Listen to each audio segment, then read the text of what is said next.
Yo, yo, yo, it is Spot Hidden. We are on episode 10. That's right, episode 10. That comes after 9. That's far for us. I'm London Carlisle, keeper of Arcane lore, and we are very excited to bring you the finale of our Dark Ages saga. And I'm going to introduce the cast who are screaming right now in my ear. Hey, y'all. I love yo-yos. What? Yeah. Solid. What are y'all What are you talking about? Excuse me, let me use my horsehair brush on my keyboard. I don't know. One thing that you all were screaming in my ear was, I'm Bjornhelm, and as you can see on our overlay here, we have a new character that Matt is playing. Excuse Here you go, me. you'll get there eventually. Are you okay? What are you brushing? I was brushing don't my wanna keyboard with a horsehair brush. Look like you're brushing don't your wanna leg know. hair or something. Oh, Yeah, I didn't mean- look. yeah, no, that doesn't work the same. Hi. New character. Yep. Yeah. Excellent. Yeah, We're so, so put together. oh, tonight. yeah, are we looking for a description? Well, no, not yet. I just okay, had okay, to, I cool, just had cool, to cool, yeah, clarify it's that. But welcome to the show. Thank you for joining us at the table where we're going to be playing our last, our last scenario here in the Dark Ages setting for now. So Cottagecore hopefully setting. we can, in our cottage core setting, we're going to bring everything Spot together hidden. tonight. And I'm very excited to play with these people. But first, some housekeeping before we introduce, as you can see, Matt's new character. Housekeeping. We have some fun stuff to announce, and we're going to start, with the most immediate first. We won't take up too much of your time. Next week, we're playing with Becca Scott. We are playing a scenario called Moonglow. That's right, futuristic Call of Cthulhu in space. And we're going to be going on this journey with her. It's going to be a blast. And it's with the people that you know and love here from Spot Hidden. I don't even know what it's about. I just know that it's space. Yes! I'm in space. Science officer? I don't know. Space! Oh, I forgot about something else. What are we doing Friday, Matt? Yes, Friday we have the This Friday. reaping. Yes, this Friday, the 29th of, what month is it? January. So it's going to be a good time. It's a one-shot. We're experimenting with the reaping scenario. If any of you know about Call of Cthulhu, there's not a whole lot of material on it, and so we're going to work with it, and we're going to make it a good time. So hope to see you there. I'll try to make it. I'd appreciate it. Yeah, Indeed. that'd I be feel cool. like it. Indeed, I am very excited to play for once. That'll be a good time. Yes. Other things. So let me pull up the calendar to make sure we just go down the line here. One thing real quick, the Twitch title still says, oh no, it says episode 10. Never mind, ignore that. Oh, he's on top of it. He is on top of it. Look at you. Look at me. Oh yeah. What are we? Okay, yeah. So Friday we're doing the reaping. Tuesday the 2nd, Becca Scott. Tuesday the 9th of February. What's going on, Carly? Oh, I'm running a thing. I forgot. I gotta write that. It is a hack of lasers and feelings. It is called Library Cats. The plot is that everyone is a magical cat in a magical library. So that's it. Excellent. I've not written a single thing for it, but I found a really cool picture on Pinterest that inspired me. So Oh my gosh. it is of a Sphinx cat that has glasses. I feel like it'd be a tabby. I'll have to figure that out later. Never mind. I don't know cats. Me neither. The following Tuesday after that, we're gonna have another guest on the show. We're gonna have Alejandro Tay, wonderful Yes. actor, physical theater expert. He's gonna be on the show here. You might have seen him in some theater in Chicago. Might have seen him in MK11, perhaps. But he's gonna be here playing with us, and more details to follow on that game. Love that guy. But then at the beginning of March, we will be starting campaign 2. And we're very excited to announce what that'll be. It is called Academia, Spot Hidden Academia. It's set at Miskatonic University, created On by Mars. H.P. Lovecraft. Yeah, no, that's Pig Farts is on Mars. Oh. You can't go to Pig Farts. It's on Mars. You need a rocket ship. I can do the whole monologue, but I Big won't. farts. I have no The idea. Harry Potter musical. Oh. No, but stay tuned for information on that. We have all new characters, and it'll be a great ongoing modern campaign within Call of Cthulhu that we'll be doing. Okay, but enough of modern era. yes, modern era. Enough Modern of that housekeeping. We'll now get to the game for tonight. Matt, who are you playing tonight? Who's your new character? Hello, I'm Bjorn Helm. Been a member of Kingsguard with Totburh for 15 years, give or take. Sure do like being the guardsman. I like the tap room. And I'm just excited to be here. So You on a sauna in the middle of the mountains? yes. Ooh, big summer blowout. Bjorn Helm, happy to be here. Hopefully, don't know when I'm getting brought in. Yes, Bjorn Helm is a large man. Sorry, he's a large man, very a thick beard. As I described to the rest of the team here, almost like a modern day jolly biker. You know, his guard's armor is almost too small for him, but he does like to enjoy the little things, and yeah, I'm excited to bring him in for this episode. Fantastic. We're excited to play with him. Now, let's play. We are going to jump into episode 10 of Cthulhu Dark Ages. We open on the village of Totburh. There is a strange and dark and foreboding gloom that is set upon the burh. The sky is dark as the clouds roll in, and there's a certain evil thickness in the air, and everyone can feel it. Everything can feel it. Each one of you can feel it. Now, in last week's episode, Maerwynn took a little journey to the Dreamlands where she picked up some seemingly valuable information from a long-lost friend. This information she provided to Bricius.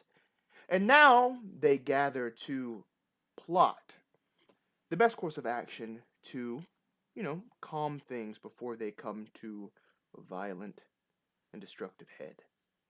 Now, Bricius was able to journey to the Viking encampment and enlisted, with the help of Maerwynn, enlisted the forces that were once enemies of Totburh to hang back and support them and give aid if need be. Yet, he was pushing for people that he wanted for some reason, but they settled with just being able to sack Totburh if things went south. Or, to quote Maerwynn, when things go south. Now, so, Maerwynn, Bricius, it's time for you to all... What would you like to do? This is your time to really coalesce the information that you have and take whatever course of action that you would like. That's a very good question.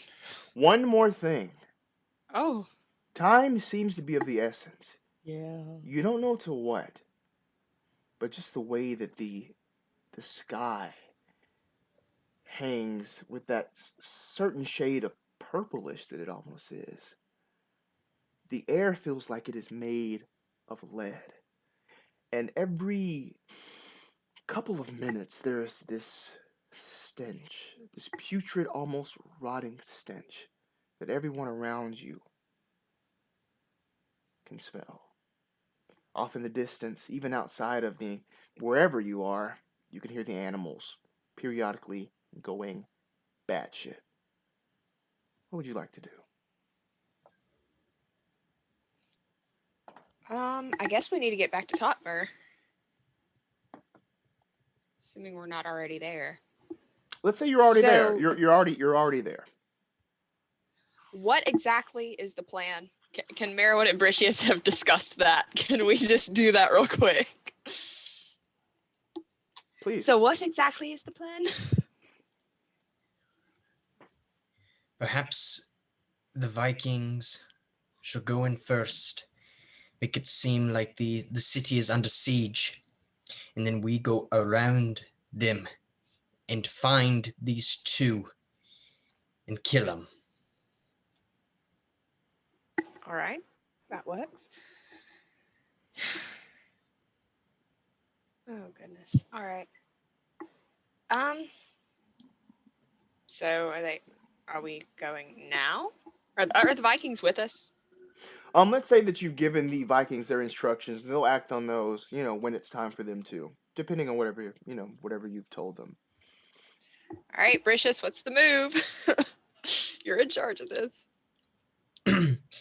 The Vikings will attack by sea or river. They will move inland, and we will follow close behind them. And then we will strike. Maerwynn, who do you believe we should strike first? Thane's daughter or the other guy? I'm thinking that Maerwynn would be the smartest. I went Irish for a second. I always do when I say her name. She would be the smartest one to go after first, considering the fact that she is directly tied to the Thane. She might, at the sign of trouble, decide to take him out or something. And due to the fact that you have an appointment with her. I do. That's true. I am going for a walk with her in a bit. Should we lure her out and then attack and make it look as though... Yes. Perhaps you would go on your walk with her, talk with her. In a few short minutes afterwards, the Vikings will start the raid, and I will try to meet back up with you so you are not alone in this endeavor. Where should we meet? I feel like we should set that. Perhaps the Times Square? All right. And this walk that you wanted to go on with Maerwynn, it's outside of the walls though, right? It's near the forest you asked her to go to? Yeah, that was the plan. We were going to go towards the edge of the forest, so we were going to go north. To the north. Nope, forest is south. Can you show me on the map real quick, Carly? I'm trying. Sorry, y'all are going to see me really close to it for now. Yeah, we were going south. So the forest is out that way. So we were just going to go down to this little the little bit of trees down here. I don't know what that word is. I'm trying to use big words. Yeah, the forest it's all around. So you're going to the one south? Yeah, I think so. Cool. Okay. Well, Maerwynn, would you want me to be waiting there in the tree line so when you arrive I'm already there? I think that would be the best. Okay. So the Vikings will attack the city. Maerwynn will go on her walk to the tree line, and I will be there waiting. We could always go to the one to the north here. The one that's directly across the river, if that would make it easier for your friends, but I'm not sure if it really matters one way or the other. Which one? Oh, the Viking settlement's down here, so yeah. Okay, never mind. South is fine. Cool, we're going south. Because they'll be coming from the south. So, Keeper, would you say, Bjornhelm is a longtime member of this Kingsguard? He's kind of gotten to know the people he protects and his friends. Would he be picking up at all on Maerwynn's? He doesn't know what it is, but would he be sensing anything that might be a little off? Especially after the conversation with Maerwynn. Given he was present. You're present at this? Yeah. Given he was present, if he was detecting anything. It's just a question. No, yeah, so you're not here, wherever they are. Got it. Just curious. Yes. You're actually in France right now, so you have quite the journey to get to us. When the moon hits your eye, that's Italian. That's Italy. Yeah. Oh my god. It's the same I'm place, pretty sure right? they're Gauls at this point, right? Well, they're both in Europe, so I mean, like in Britain. So because Italy and France are both on the Britain island. Everyone's in Britain at this point. Sorry if you see my backdrop moving. My dog is trying to leave my room. My name's London. Hi, London. Yes. All right. Focus. We got everything set up, so do we hit start game now? Yeah. All right, so you're gonna I'm start ready to go. Yeah. Okay, yes. So the Vikings are going to descend on the. Just to make sure I'm clear, going to descend on Totburh while you two are down south near the edge of the forest, waiting to get the jump on Heroin. Correct. Correct. Yes, and I believe Maerwynn is bringing her. Yes. to The Wind Sisters. Yeah. The Airwind Sisters. Yeah. The Erwin sisters. Erwin Erwin girls. sisters. Yeah. So, all right. So you approach the Thane's compound, and as you go to put your hand on the sturdy wooden door there, there's almost this unsettling glimmer that your hand goes through. It's not necessarily on the door. It's almost as if you're moving in a bubble. You know that like almost rainbow glimmer that you can see at certain times? Like if Yeah. you're looking in like a bubble? Yeah, you see that.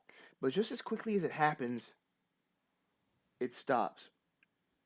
The Thane's animals that are inside the compound there, you can hear the sheep, like they're moving around, and there's all this commotion as they're jumping up and just stirring mud on the ground and just running around like haywire in their pen. But you press forward. The big doors open up, and Heroin is already walking towards you. You can hear the of her feet as she's coming towards you.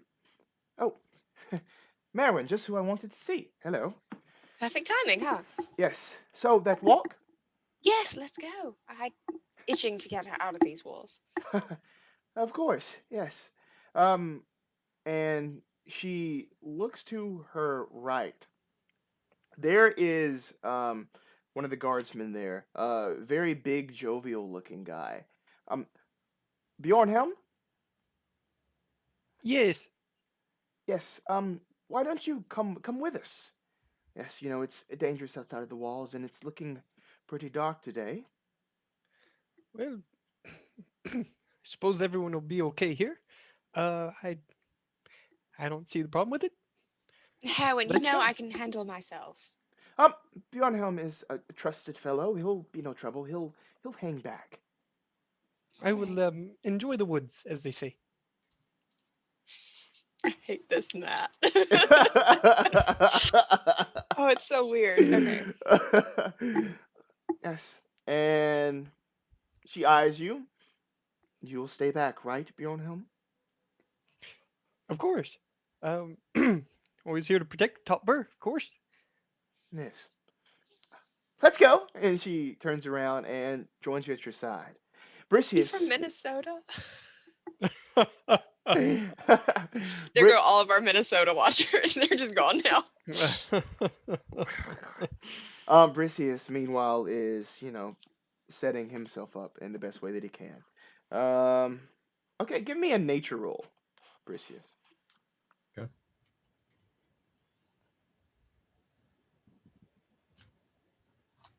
Hold on. All right, where did it go? There it is. Ah, yes, off to a good start. So wait, is that it? Yeah. Okay. Success 40 versus 50. Cool. So as you're between these trees, you can see that even more so than normal, they just seem to loom over you, casting these huge shadows. As you look at them, it's almost as if the branches themselves are just twisting in and around each other, almost moving very slowly above you. But you're able to set yourself up the best that you can, exactly in the place where Maerwynn and you had discussed. But you can feel those shadows almost draping over you like a blanket or like a heavy coat. You could feel it. You could feel the shadows on your back. Now, Maerwynn and Heroin are making their way down south. So, Walking fast. Nope. Face Don't do it. pass. Don't. Or Nope. Don't. no, no. Nope. Nope. Nope. Nope. Nope. Nope. So they're there. Hell no. so they're walking. Yes. So, what's this about, Maerwynn? I don't know. I just wanted to talk to someone who wasn't Bricius or, well, Daniel for once. Oh, yes. Not about anything in particular, just talk. Okay. Do you two reckon that's a cardinal?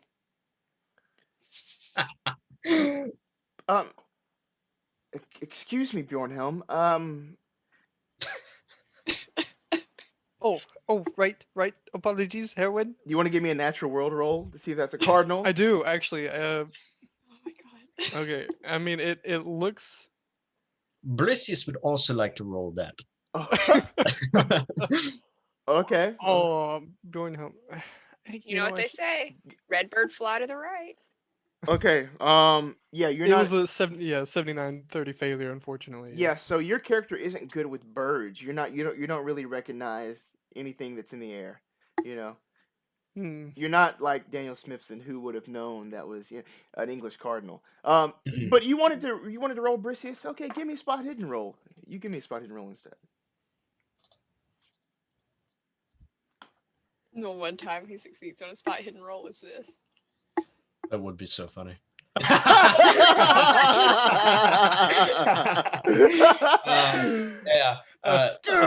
Yes, 14 versus 25. So Bricius, second time in 10 episodes that he succeeded on a spot hidden roll. It was for a bloody bird. So as you look up into the air, you see a profuse amount of birds. Oh, okay. Not just all going in one direction, but like you see birds even crashing into each other. As like, like a big puff of feathers will fall down and drift to the ground. But they're going in these crazy directions. All Mating at once. season is wild, man. Bjornhelm, we are speaking. I'm sorry, Howard. Sorry about that, Maerwynn. It's all right. Yes. Yeah, so you push your way out of the big walls of the Thane's compound. You're now walking through Totburh. There are the dots of little houses and shacks that line the way. People are there on the streets. You can hear them going about their day, their business. Psychology roll, Maerwynn. Oh, no. Oh, no. Oh, no. It's 39 versus 10. Okay, cool. So as you're walking along, you can just see the intense faces on people. There seems to be something they're very upset about. Usually the people in Totburh are more friendly. It's a close-knit community.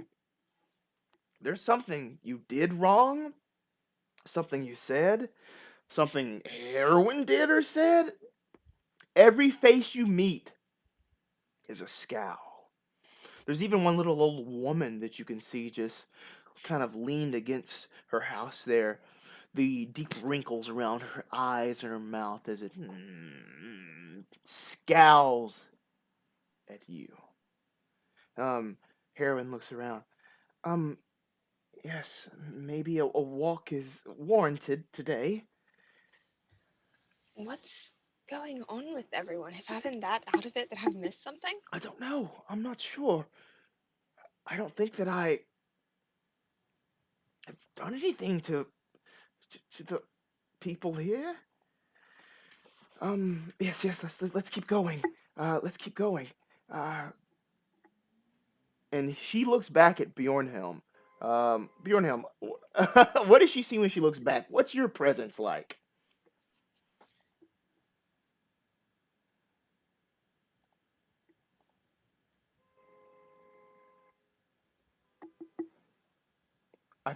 I am muted. So thank you for your I thought you were patience. just miming what you were I doing. thought so too. He's just like. I move so much of my camera, you can never tell if I'm going to talk or not. Can't keep still. So anyway, yeah. So Bjornhelm's he's a different type of large from Daniel's large. Daniel was large like he was built like the logs he cut down. Bjornhelm is he as London described, jovial. He's kind of round, pudgy cheeks, big old beard. Like I said before, he's kind of almost like his armor's almost a tad bit too small for him. He's got a spear with him. which is a standard issue amongst the guardsmen, and a nice little club as backup. And yeah, he's just kind of walking along in this leather armor and trying to find. It's obviously upsetting him. He hates to see everyone so on edge. So he's trying to make the most of it, and he's given a couple waves here and there to some angry old women, and yeah, he's becoming more on edge as he's becoming more aware to it. Yes. Great. Both of you give me listen rolls. Yeah. I'm so good at these. 47 versus 20, failure. Let's see if Bjornhelm's got an ear on him. He does Oh, not. God. 80-50 failure. Okay, cool. So it's like very quiet around you. You can hear some commotion kind of gather off in the distance, mixed in with the sounds of the animals braying and barking and just going wild in one of their brief crescendos that they make. But you press on. And soon you're outside of the walls of Totburh. It's not a beautiful day. It's not gray, it's almost purple, as it seems to creep. The sky seems to creep lower and lower to the ground, almost. Your bones can almost feel this chill. You can almost feel hollow inside of your bones on this day. It's strange.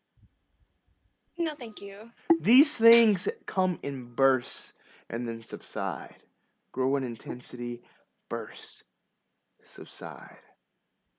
Maybe this is the reason for their ill temperament. Who knows? But you have heroin with you.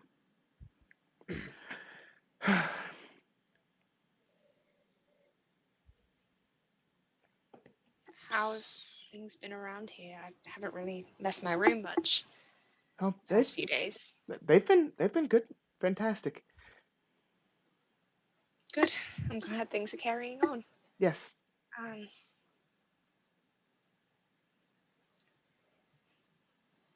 Something feels off. Yeah, I guess the people are strange today. Yes, very off. I want to see if she seems like normal. I mean, I know she doesn't. 'Cause I know Psychology roll. Snake woman. Oh, I'm so good at psychology. Why am I doing this again? Yeah, no, 72 versus 10 failure. But she seems perfectly normal. I mean, this. Okay, I'll tell you this. This is the Maerwynn. This is the. Damn it!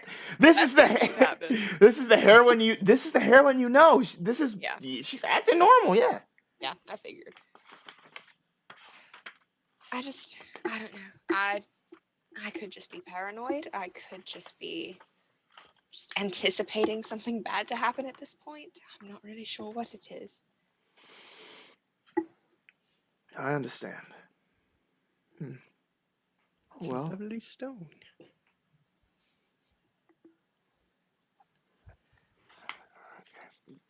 Good for you, Bjornhelm. Thank you, Heroin. Yes, he's a good guy, really. Great in a fight. I'd want him beside me if, I was ever in any real danger.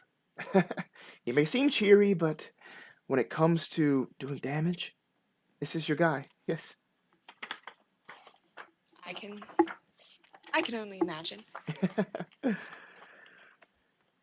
She kicks rocks, and the rocks begin to roll as you're walking on this path that goes south. The rocks go off in various directions. Spot hidden, Maerwynn. Oh no. Failure 85-55. Okay. You're on a roll. Night is not my night. There's Yeah, a whole lot of red in this Roll20 chat. Yeah. She's having a lot of fun just kicking these rocks as they go off and roll. As you kind of go down this incline of this hill that heads off to the forest, which will, you'll reach in probably a good 10 minutes time.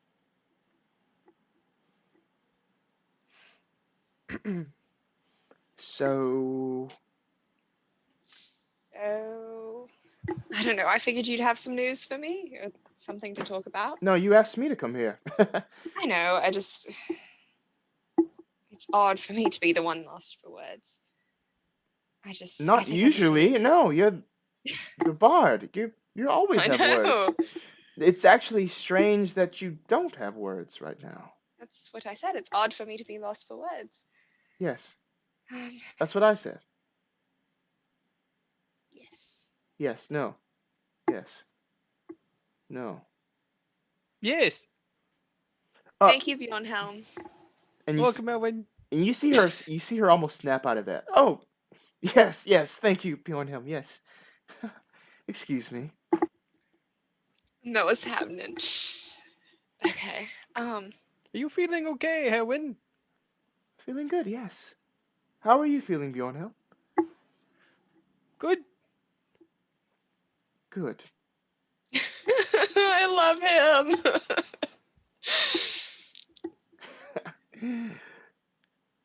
Okay. I just want to make small talk. Just kind of tell her stories of like kind of things that didn't necessarily, not anything secret, obviously. She's a snake woman.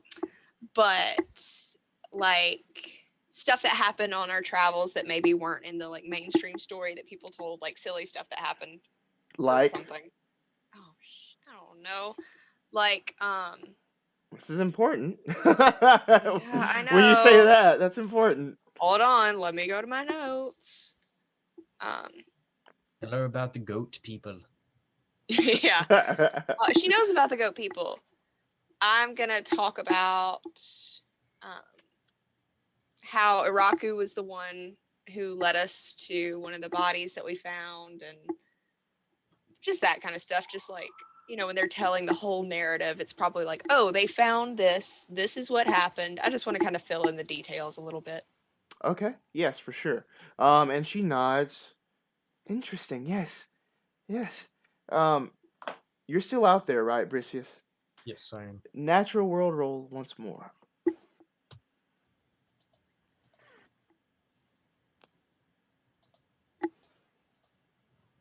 Oh my god. Failure. 79 versus 50. This is not our night. Okay. This is a good trial run. Do we want to reset and? Yep. As you look out over, the open space, that you can see from between the trees,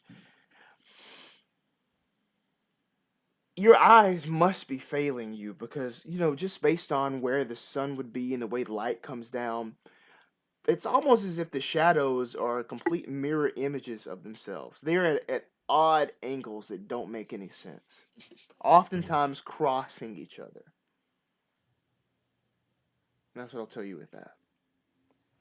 Very soon, Maerwynn and Bjorn Helm are not too far from your location. Also at this time, a ship has made its way with lots of fanfare in the river, making its way up and nearing Totburh. Okay? What would you like to do?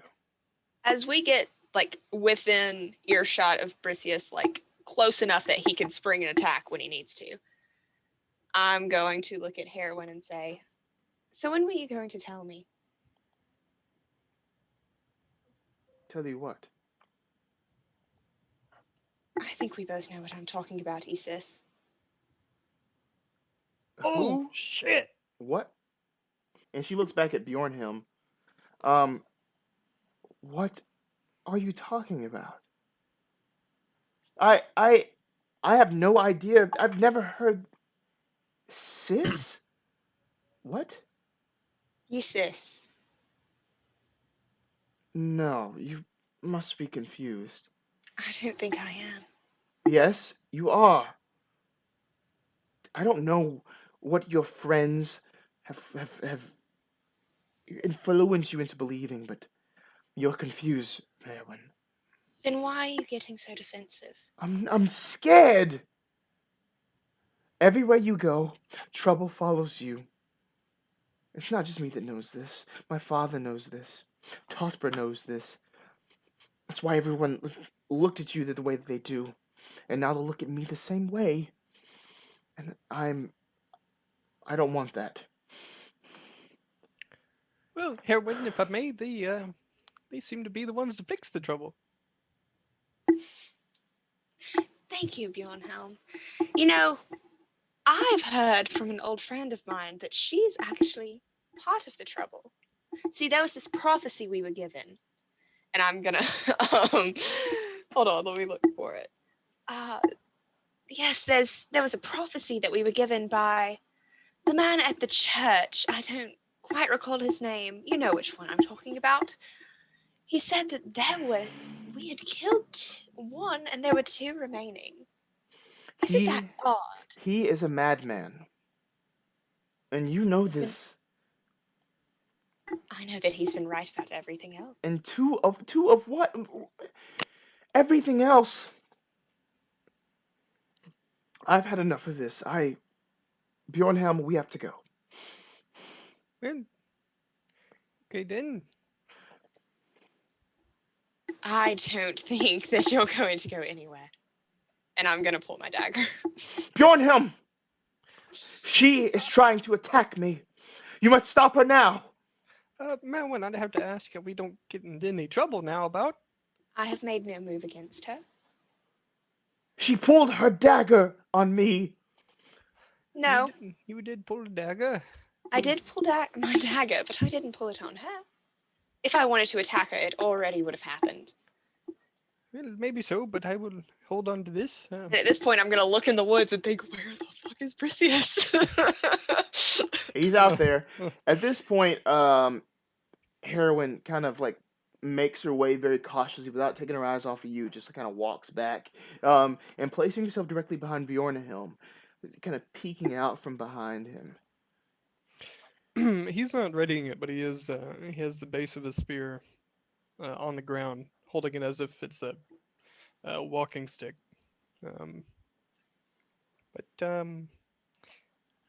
Not looking for any trouble today, Maerwynn. This Maerwynn seems like the Maerwynn I've always known. Exactly. The prophecy we were given. One is the seed of the head. Now, who on earth could that be referring to?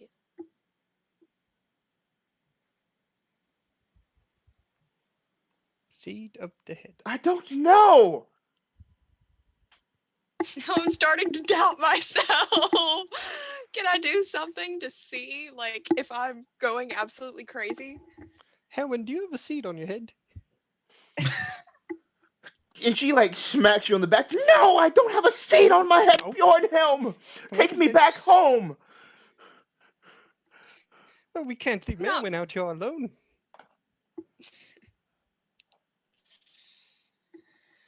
Oh God, I'm just waiting for Bricius to help me out. I'm just looking at the woods anxiously every now and then.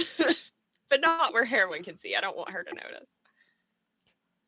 Maerwynn, are you saying she's maybe not from Totburh? I'm saying she's a servant of Yig. She is one of the three. We've already felled one, Delwyn. Who's Yig? That's a very good question. I'm not entirely sure. I've heard the name mentioned. He's some sort of serpent god of serpent people. Wolfgar told me about that serpent man. Yes. But that was the doctor, not Maerwynn here. There are three.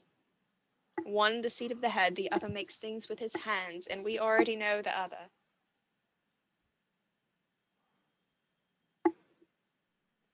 I believe their true name is Zerka. I think that's what I was told.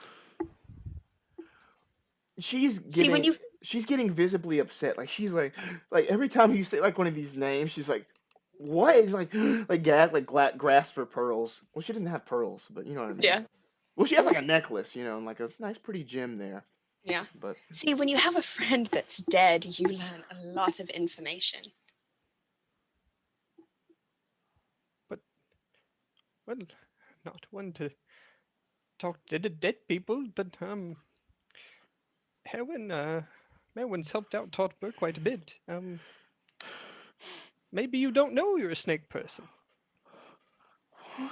What? No. And then she hears off in the distance this struggle. There are all of these men and women descending upon Totburh.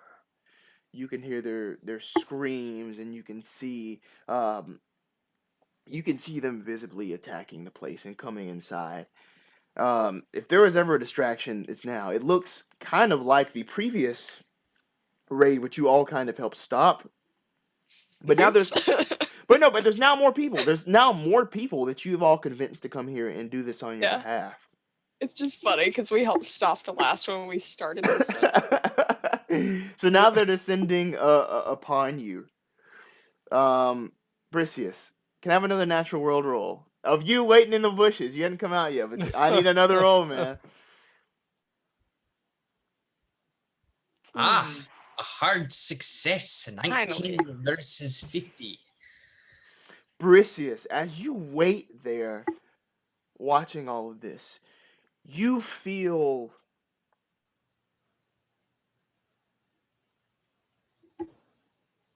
a chill.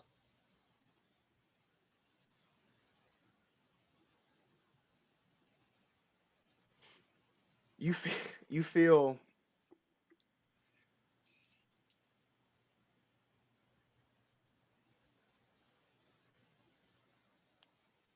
1, 2, 3, 4. You feel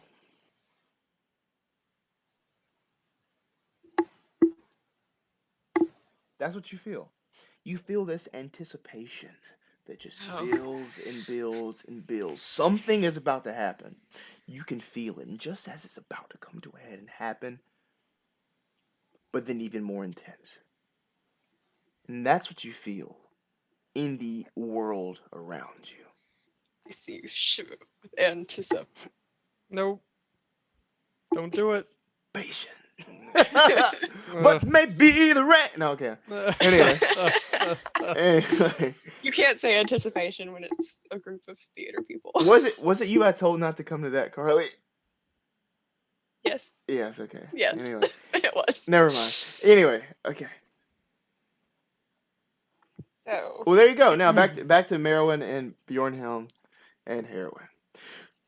She's behind Bjornhelm, clutching her pearls, her amulet. I'm still just standing there with my back to Totburh, like letting it get sacked behind me, just watching. This was you. It wasn't me. These raiders. You brought them to Totburh. I didn't. They brought themselves. My father will see you dead. I thought you were one of us. I thought we were friends, Maerwynn. And now these monsters descend upon our village. Oh, Maerwynn, Maerwynn's standing right in front of us. I don't see how she brought the Vikings. They've come before. You seem to be acting a little strange, Maerwynn.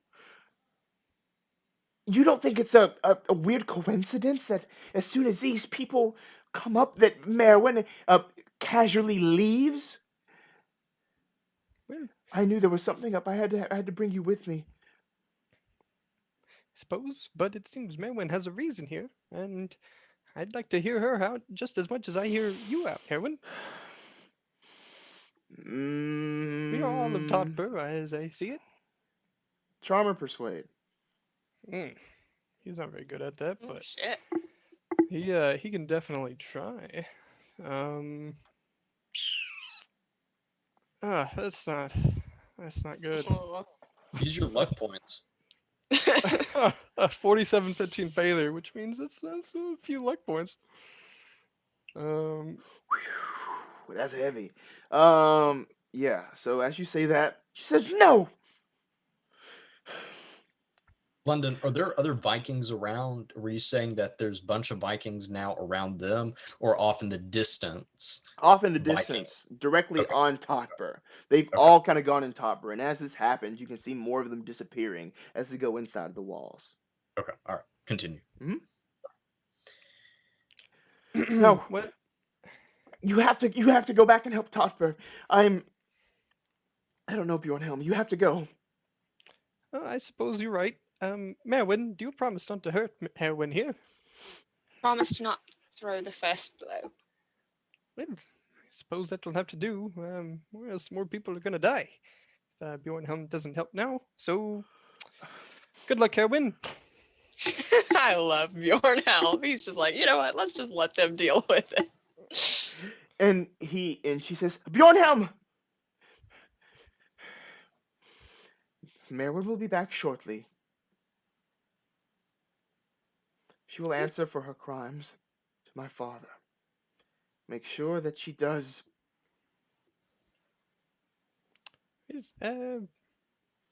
Suppose, she just seems to be standing in the woods now, Maerwynn, but maybe so. And staring her down, not taking my eyes off of her. What do you do, Bjornhelm? Where do you go?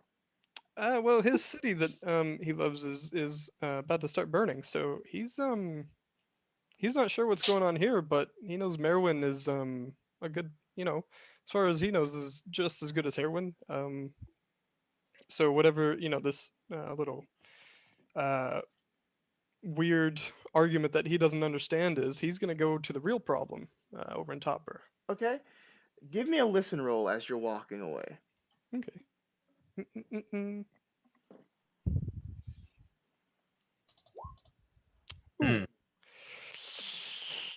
I do have high luck. 24 points of luck. No.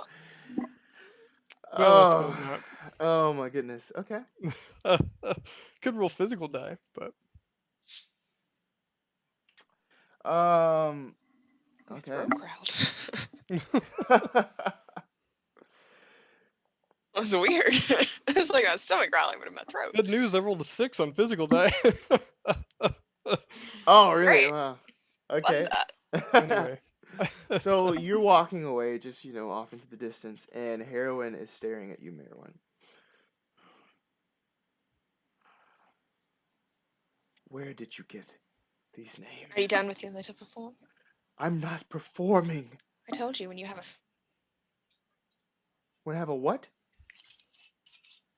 when you have a friend that's dead, you learn lots of interesting things. And she gets really uncomfortable. Dad, what are you talking about? Daniel is speaking with you? We know. We know about you. We know about Madolf. We know.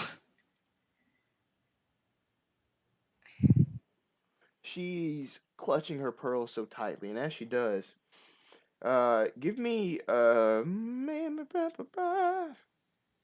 dodge roll. Yep. 89 versus 35, failure. Cool. So the crystal in her amulet, which seems to be this very small, like milky white type thing, Called it.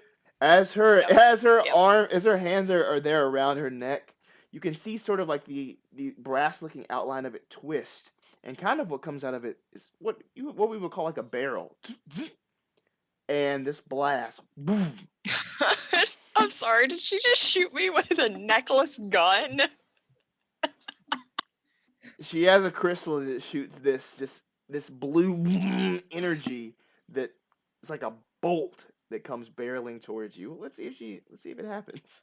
Power of the 88 flat gun from World War II. And it hits. Okay, yeah, perfect. Yeah. Take 58 damage. As this blue energy directly Oh into my your God. shoulder for 2 damage.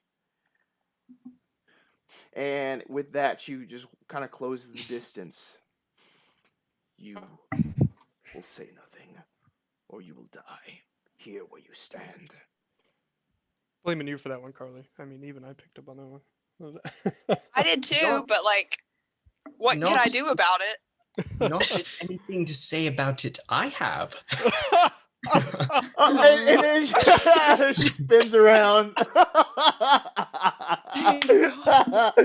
Oh my god. We're gonna jump back to Bjornhelm. Yo, Bjornhelm is getting near Totburh. And of course there's some Vikings that are just now coming towards the place, but as they get around it, you can see they're kind of staggering and they stop, and their eyes go heavenward, and they're looking at the purple sky, and they're looking around, and it's a lot quieter than it was initially when they stormed the place. There's no conflict inside. You don't even need a listen roll to know that off in the distance there aren't the sounds of screams, the sounds of people in panic, the sounds of sword, the sounds of wood being, squashed to the ground. Well, if he's saying that everything's fine, isn't that's how you described it? Yeah, like they're just kind of walking in now. Like the Vikings are, and they just kind of walk in. As he was doing to get here, Bjorn's got to kind of shuffle. It's sort of like a attempted jog, as everything kind of shakes on his body. You can hear the metal on his belt just. And he'll approach a couple of Vikings, whoever are nearest, and are we not fighting today, gentlemen? They look at you, then just like brush you off and look back up, and they look at each other. They go around, and they leave you. Like they don't give you any money. They don't say shit to you. They're just like. And they're confused. There's some sort of confusion in their face as they all walk inside. And it's almost, you see some of your guardsmen that you see Eardwolf there at the gate, with his spear up. But as he sees him just walk past, and he puts his spear down in confusion of what is going on here? And you can even hear him say, "They're not taking anything." What? Well, I believe you have a little bit more information than me, Eardwolf. A couple of the ladies of the village are having a bit of a disagreement in the woods here, but and he'll go ahead and glance up and look for anything that they might be looking for, but not quite sure what's going on. Are you? You can give me a spot hidden. He's sort of analyzing because or a natural world spot hidden or natural world. It's he's looking to see if there's anything different besides clouds up here, and that's a 50-65 success. Cool. So if you're just examining the sky, what you'll see is that it has progressed even more so than it did earlier. It's by no means night, but this purple is turning into an indigo. And this color of the sky is affecting everything around you. Everything has this purplish, dark blue tint to it. Well, and it's becoming more and more intense at a quick rate, is what I'll say. That's what you notice. It's changed from when you first went outside, first left out the gate. But it's not like a day into night change. A lot more sudden than that. And with that, you feel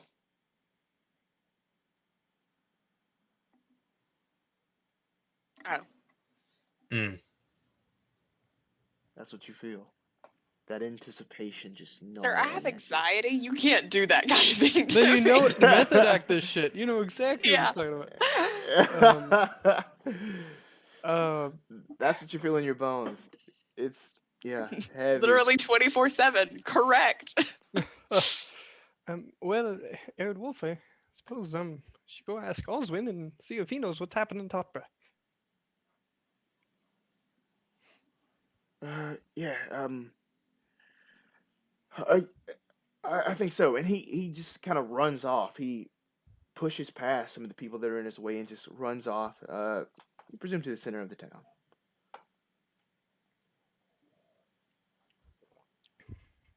And everyone that I pass is still meandering.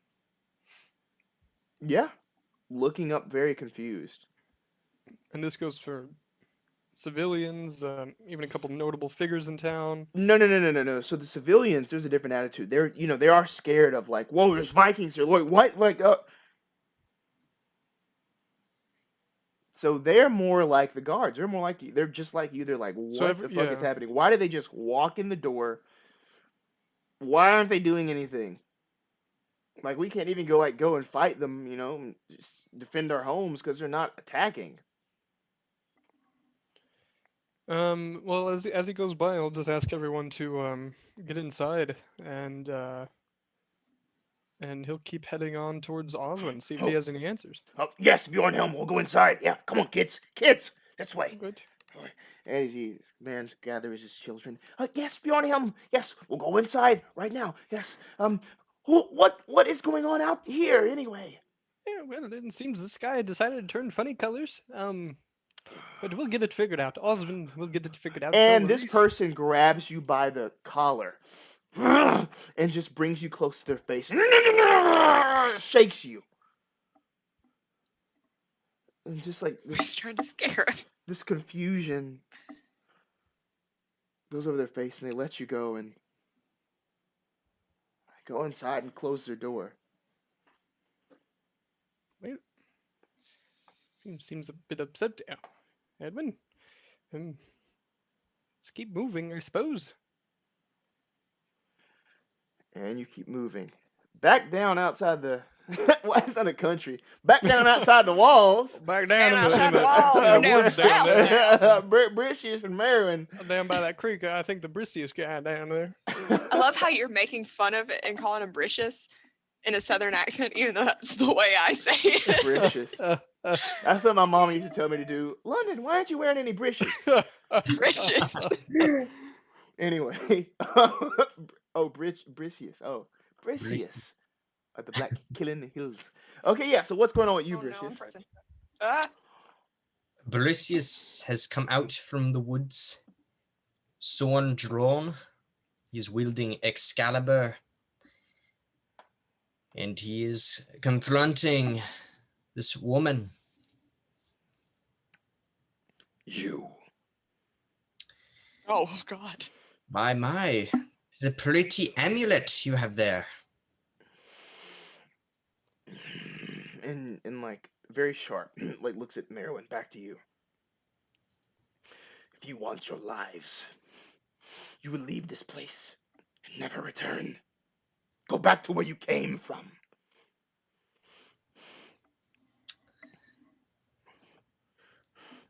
I think I'll pass. I was talking to him. And she turns back to you, Bricius. Dodge roll. As you see this thing like power up around her neck. It's actually a Formula 1 car. Uh-oh. Oh. Okay. Yeah. 66 versus 35. Okay, yeah. So you see this beam, this blue beam, like shoot out. It goes past you and goes directly into a tree. As you see it kind of bounce off the tree, but there's like a little char mark, kind of like a Star Wars laser almost. You know what I mean? Just like that is what is about the effect of this as it hits. And she gazes at you. You both will pay with your lives. We shall see. We shall see. And I lunge for the necklace and try to strike at it. Oh, okay. Okay, cool. Roll an attack roll, please.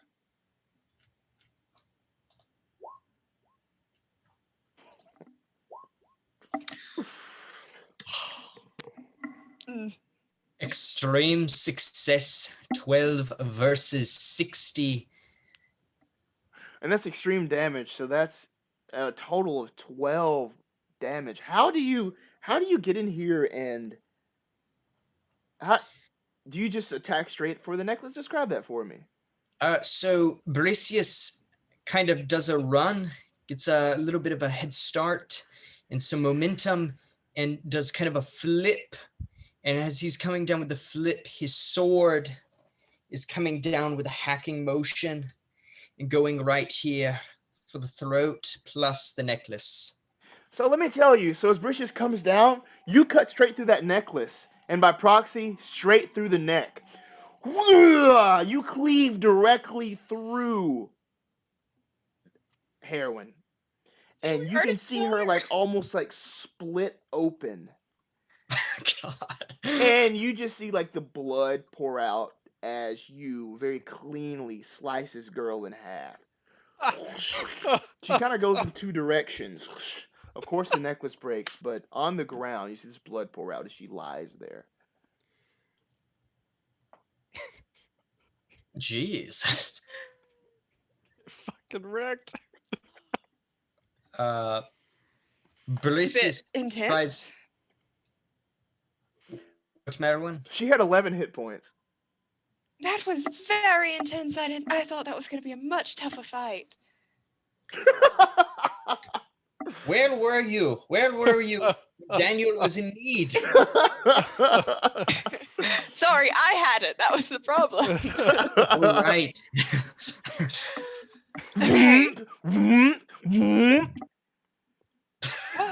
That's what the body does. Oh. It grows, and in these two halves, you see this serpent person sprawled out in front of you. You see the long tail that coils and the dark green scales that speckle the back of it.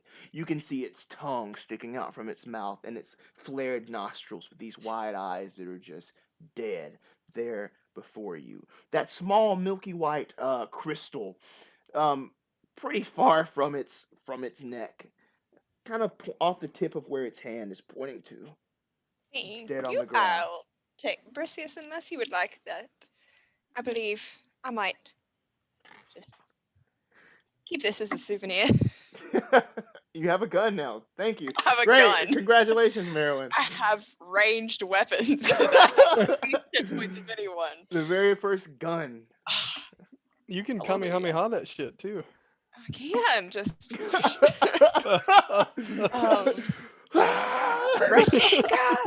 So does that gun just act kind of like when Geralt uses the Ard sign and just kind of like does a force push? Is it kind of just like a push of force, I guess? Yeah, but like stinging, burning force, yes. Yeah. Okay, it's like Ardent Igni. Cool.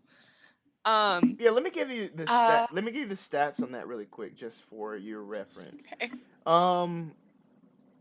You have a 5% chance to use it. That's your what you have to roll.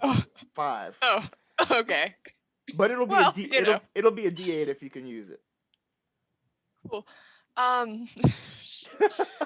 So I suggest we bring the body back to prove that Maerwynn was in fact a snake, literally.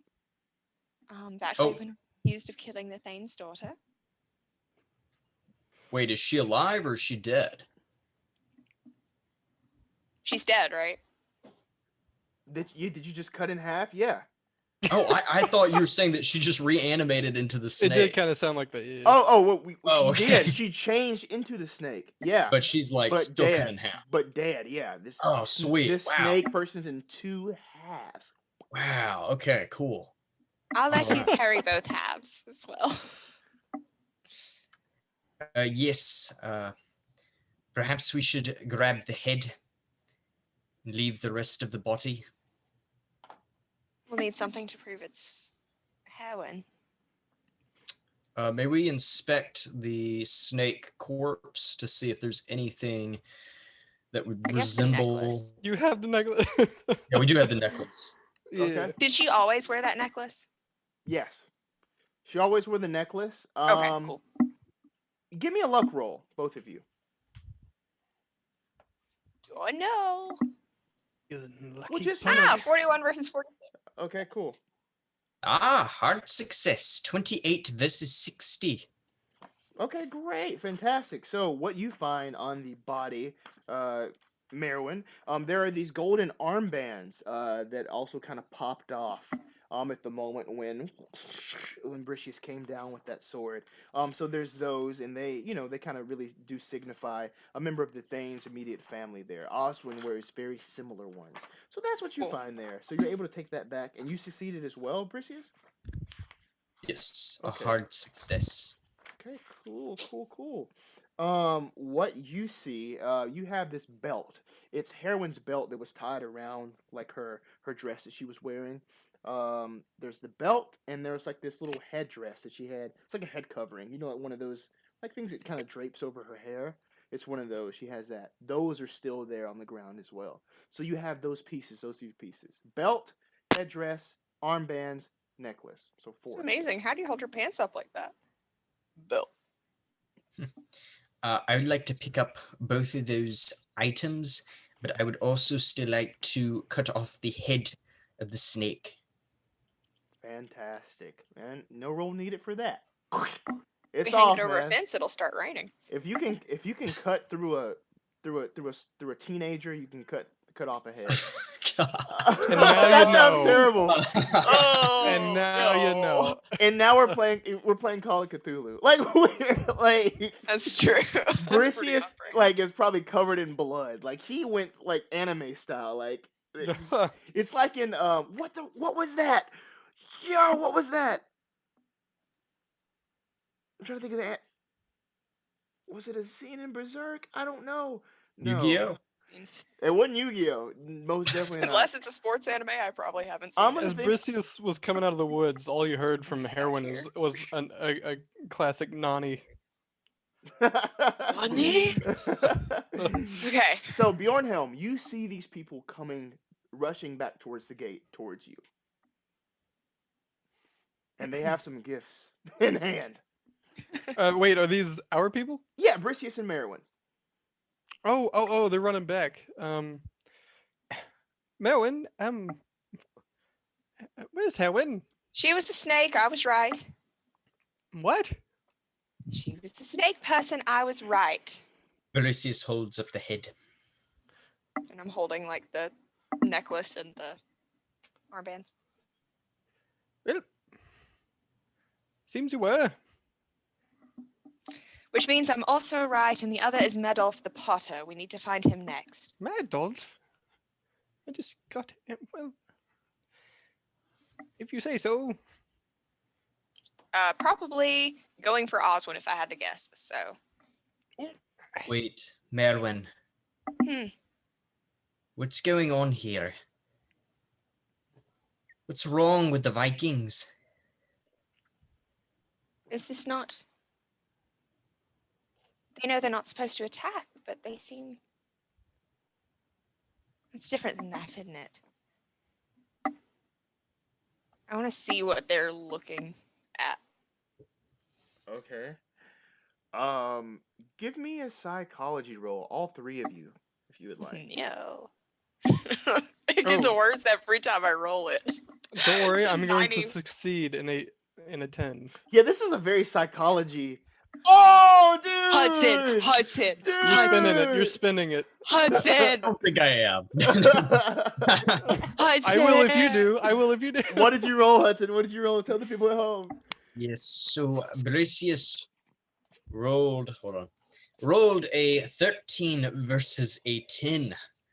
And I will be using luck points to bring that down to a 10 so I can have a success. The other 2 rolled a 90 versus 10. So. Yep.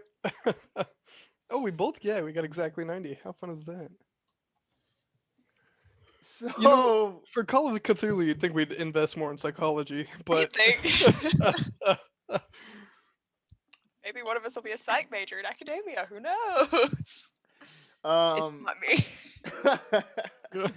So you all, Bricius, you notice this. You're looking at the face of these Vikings, and they're looking up in an awe. They're in awe. There's a confusion, but they're like, oh. Like, oh yay, it's Ragnarok. And you see them checking with each other, like, and you might even hear it's here. Yes, it's here. someone you see, especially with that roll there, very close, very low. You see Yngvi, leader of these Vikings. He kind of sets himself apart. He has the heavy helmet and the big kind of it's almost like I want to call it a cape, but he has like a cape. You know what I mean? You know he's in charge if he has a cape. But he has a cape and he's going off. You see him more active than the rest of the Vikings. He's kind of beelining it away from where you are right now. What do you do? Maerwynn, wait here. I'm going after Yngvi. Follow if you would like, but it seems as though our friend is in a hurry for some reason. We really need to get to Oswin. Oh god. Oh, no worries about that, Maerwynn. And given Maerwynn's last comment about the Potter heading for Oswin, Bjornhelm's gonna go protect his Thane. Oh, okay, cool. He's gonna do his little shuffle run, holding up his belt. I'm gonna trust Bjornhelm, and I'm gonna follow after Bricius because I'm more interested in what's going on. I would hate for Oswin to die, but this is possibly something bad. So as this goes down, you are all here, sort of like south central Totburh. You go all the way up here off this left path that goes up. Bjornhelm breaks off about right here as he goes to the compound. But Get to the map. Get to the map. Yngvi, as Bjornhelm goes right, Yngvi goes left. All the way. Well, give me an education roll. Who? Me? Well, the people following him, so Bricius and Maerwynn. 28 versus 50, success. Look at you both. Success. 47 versus 65. Fantastic. So you see Yngvi kind of rush away. He looks around and he looks at this house, this little cottage, and he runs up to it. Just knocking on the door pretty frantically. There's no answer. He opens the door, it swings open, and he goes inside, shutting the door behind him. With that education roll, you would know that the house that he went into is location 21 on your map. Madolf's house. Which is right next to the river. Ooh. Oh, Madoff's house. All right. And with that, we will break. Whew. If y'all need Oh, don't break. Mayday just got here. Oh, did they? No. Oh, no. Okay, we can't. Okay, should we keep going? They got You here. guys. Mayday is here. Hello, Mayday. No break still, Brooklyn. Oh my God, our best friends. Yo, okay, Mayday roleplay. You know, they're now on Twitch, so go follow. Is it just we follow them? Let me see. So they're in one of our host channels. If you go like on our like about page, you can go and like click to get to them, follow them.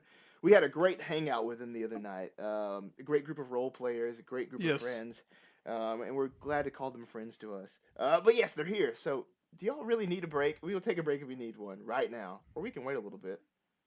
What do y'all want? What do you think? I'm good with whatever. I can go another 30. Then take a break, or I mean, it's up to you. You're the keeper. Hang on. Let's take the weight off our chests and ask. Well, they say kill something before break. Okay. So. Well, first thing I see. What is the first thing Bjornhelm sees? No. Is it a chicken? Is it a child? Oh no. Okay, so listen.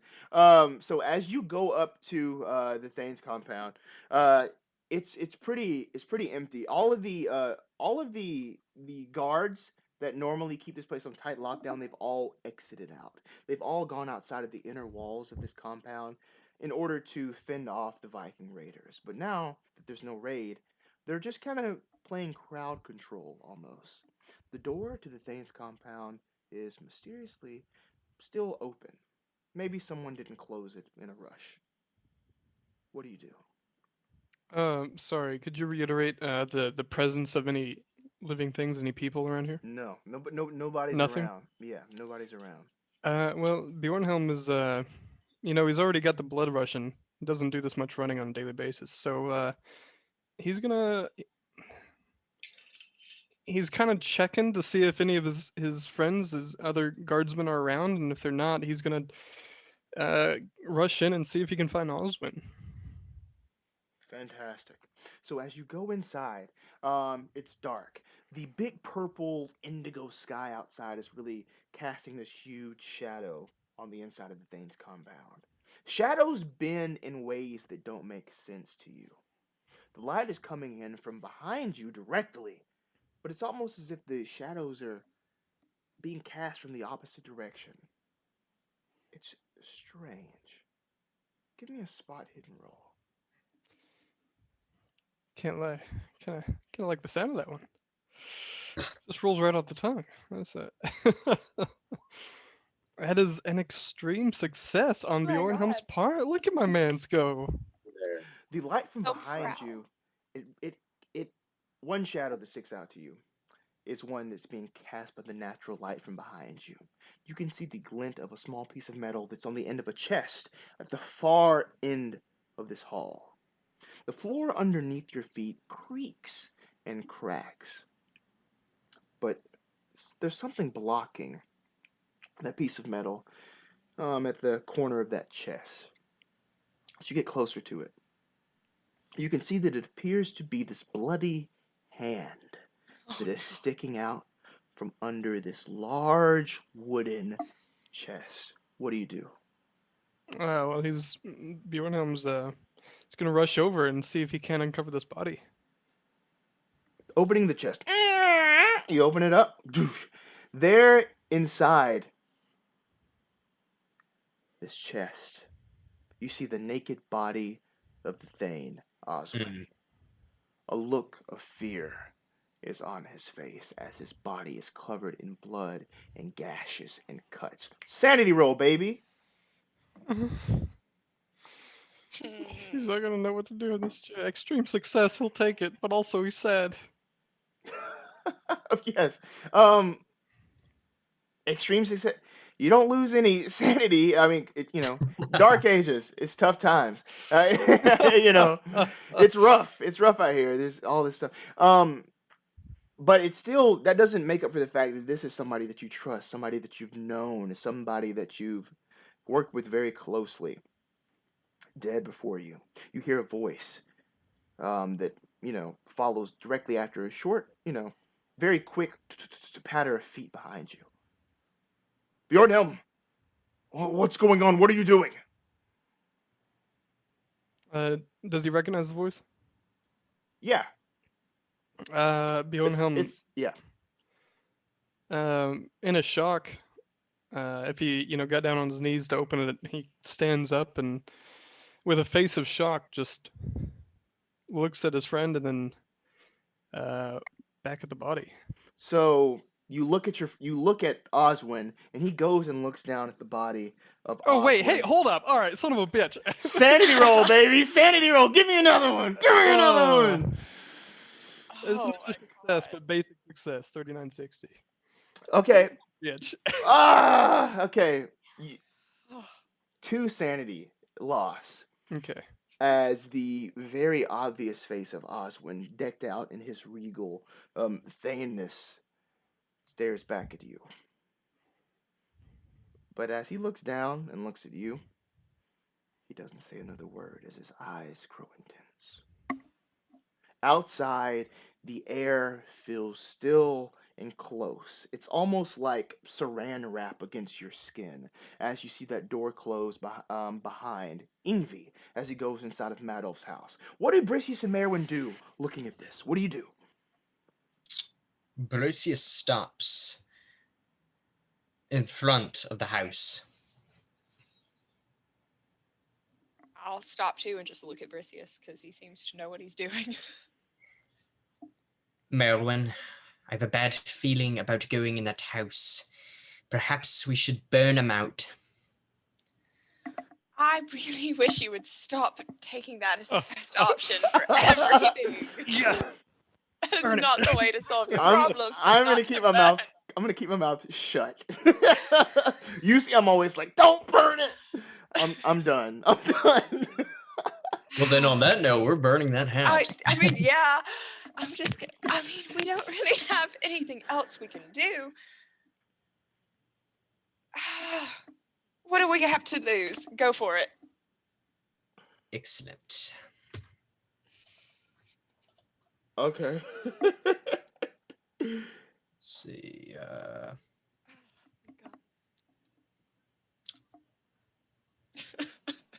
What do I roll for that? To burn?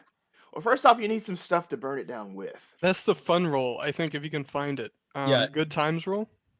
Because I have my flintstone and iron. Oh, got you. Okay. Well, just go ahead and give me a luck roll to see how quickly you can put all these things together to get this place lit, as the children say. Success. 57 Yes. versus Yes. 57. Within a couple of minutes, this place lights on fire. You can see you can see this plume of billowing black smoke coming off of this house as the fire goes inside. You can see the internal components of this house being lit up and combusting very quickly. Very, very quickly, almost as if there was like flammable material right inside of this place. As if this place was almost filled with shit that shouldn't be burned. Through this little window, you can see these almost like gears and wheels and strings, cables almost. Think like Leonardo da Vinci type invention stuff. Crashing, burning. Is it potter's material? I mean, this is the potter's house. Could be. But who knows? But the thick black smoke gets thicker and thicker and thicker. And it has this scent of almost toffee. Wait. That was from the first session. I object because I don't remember. Yes, it was. I don't have my notebook because I started taking digital notes instead of physical notes. It's in my notebook. We found stuff that smelled like toffee in the snake baby. Snake people smell like toffee. But episode 1 was the wolves. Correct. Episode 2. Episode 2. Okay. All right. Now we're talking. One of them. The one with the other snake person. There's something to do with them smelling. Something about goats. Something about wolves. This is relevant. I should have kept up with my notebook instead of swapping halfway through. Someone go rewatch that episode real quick and just let us know in the chat. Something about a Roman coin. So the house is on fire. The house is on fire.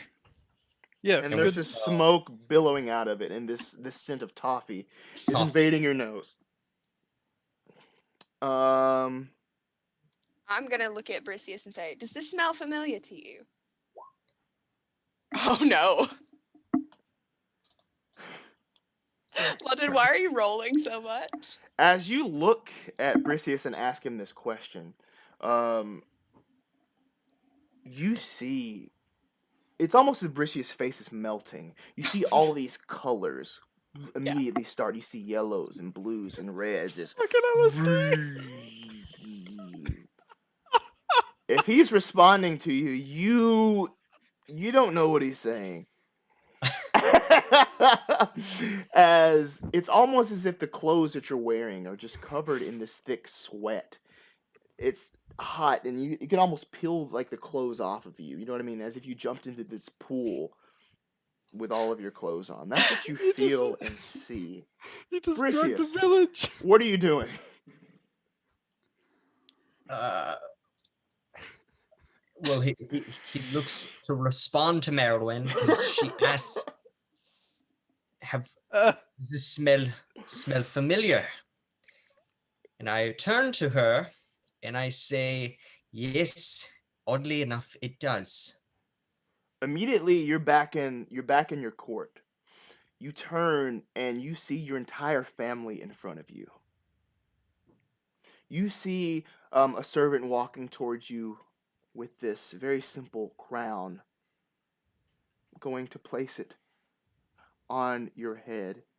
And as they raise it up, it's almost as if there's this crowd of people around you that just applaud. They just start applauding and smiling and cheering as water rushes into the court. It fills and fills and fills as it raises and goes above their heads as they struggle to breathe, but they can't stop clapping. You can still breathe. You even feel light and floating within the water. But you watch as their lives in the air leave them as they struggle to breathe, but they can't stop clapping until you're surrounded by the sea of corpses in front of you. Suddenly, like a drain, it all goes out, and you're just in the middle of blackness. Hello? Wait, hold on. Yeah. Hello?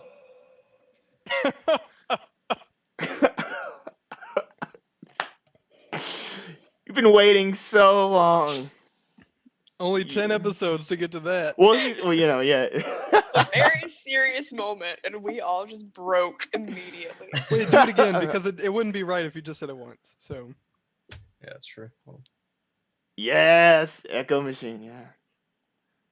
Hello! You're an idiot. All my years of bus stop is failing me right now. In this void, you see this tail slither past you. There are all these spikes and thorns on the tail of this thing. It's gone. Maerwynn, you're in this place of music. There's all this lute music that's playing and all these dissonant chords around you. It comes to this big crescendo, then stops. You're back in the Thane's Hall. The Thane's seat is at the very end of the hall, and you're at the other end. What do you do? Everything else seems to be normal. You could leave, even potentially. Sun shining outside. But the Thane's seat is there. Is the Thane there? No, what is there is a sheet of paper that's there on the... I mean, I want to go see the paper. As you walk... Yeah. Probably a bad idea. As you walk to go to the paper, you can feel your body heavier and heavier with every step. It's harder to move forward, and eventually you're just fighting to put one leg in front of the other. And just as you're about to reach the paper, you reach out and you grasp it. In your hands is a sheet of paper with this drawing. And I'll ask you to describe what this looks like, and after you describe this drawing, then we'll take a break here. What does this look like? Oh. Describe what this is. What does this look like? That's a dragon. Well, technically it wouldn't be a dragon. It would be... Is it a drake? Describe the picture. Okay, it's a dragon. It's like a long serpent-like dragon. It's got wings. It's got 2 hands. It doesn't have any legs. It's got like 6 arms though. That's why I can't remember if it's dragon or drake. I used to know this. And it's spiky. It's very, very spiky. And this is probably metagaming, but the title of it, the title of the little thing London has shown me on Roll20 is... What would Maerwynn know? Yeah. I would know. This is the dragon that I've seen in my dream. Yes. And what is his expression? He is very mean looking. He looks very like... It looks happy to be here. He does actually look happy to be here, happy to eat the entire world. There's some weird writing around it. Some weird little doodles, little dragon symbol, an eye symbol up in the upper left-hand corner. Yeah, this is some cult things. And as you see this melts in front of you. The world around you melts in front of you. I just might as well just do this now and ask for both of you to give me sanity rolls. It's some spooky shit. Do I have to? Yes. Hey. You can't use luck points on sanity, can you? Nope. A hard success, 37 versus a 93. Who would have guessed? Failure, 50 versus 47. And with that, we'll take our break. Awesome. So yeah, we'll be back very soon to conclude this episode in this little season of Cthulhu Dark Ages. Thank you for joining us. Thank you to Mayday. Thank you to everybody. I like the Terrence McKenna reference in the chat there. That's very funny with the burning house. Yeah. All right. We'll be right back.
Hello. We're back. You had to wait till I was still strangled on my tea. You couldn't let me catch my breath. Yeah, first. Carly was choking over there. Literally choking. I know how that is. Spot hidden stops for no member. Are you okay? Oh well, okay. This is where we stall. So Maerwynn The died tea over went the down the break. wrong hole. Oh. Sometimes you gotta feed the lungs, man. Yeah. Sweet That's how you tea. get energy to them. Yeah. Yeah, it is sweet tea with brown sugar in it because I ran out of normal sugar. No, I meant this is the long. Okay. Anyway, yo, we're back with Spot Hidden. This is episode 10, and we're gonna pick up on Bjornhelm. Beelzebub-Helm. Beetlejuice. Bjorn Dub. Beetlejuice. Bjornhelm. Bjornzol. As Yep. he turns around and faces Oswin, who also seems to be visibly dead in front of him. What will happen? So this just happened. What do you do, Bjornhelm? Yeah, so sorry, let me process verbally, because I yeah. like to talk to myself. Okay, so we're in the Staines compound. This is a rather large building for this small medieval village. I imagine columns on either side or just walls with torches. So this is a torchlit building. Next, and as you said, is this chest where this body is in next to this throne at the end? Yeah, it's like at the back end of this place. And it's a 2-story wooden building. And to catch anyone up, we open this chest, and the Thane, this king, quote unquote, of the village, is dead, also nude, in this chest. Be like that sometimes. Bjornhelm, I mean, weekends get crazy, man. Bjornhelm, a guardsman, is shaken to his core by this, especially when he turns around to see the same person, the same Thane, alive and well, looking at him and at the body unshaken. Bjornhelm also just saw Maerwynn with the snake head of who he thought was Maerwynn. So he is not unaware to a situation. So I've laid it out. What is the last thing Oswin says, Keeper? The last thing he said was, Bjornhelm, what are you doing? And then that's when you made this realization and you turned around. The last time we saw him, he was just staring at you very intensely. Bjornhelm takes a spear in both hands and, without breaking eye contact, starts to slowly, in a circling motion, back around to where his back is towards the door. And while doing so, Oswin, I'm not sure what exactly is going on, but something tells me the Thane I protected is the one in that chest. There are dark things going on here. If you give me a moment to explain, young man, I promise that I can put you at ease. And he kind of puts his hands up and walks towards you very, very slowly. Oh no, he's backing up to match the pace. You can do so from there. Oh. You must put your weapon down. Oswin would know to explain it before, trying to grapple me. I am Oswin. Put your weapon down as he shakes his hands at you. There are flecks of this sweet-smelling powder that come from out of these armholes. These black specks. Give me a dodge roll. I remember all of this. I'm actually, I do not. I probably shouldn't say that, but dodge roll for this large guard is a hard success, unsuspected. 14 versus 45. Cool. So as he's shaking his arms at you, it's kind of confusing, but none of this gets in your space. As he looks at you very intensely. And he begins to rush you.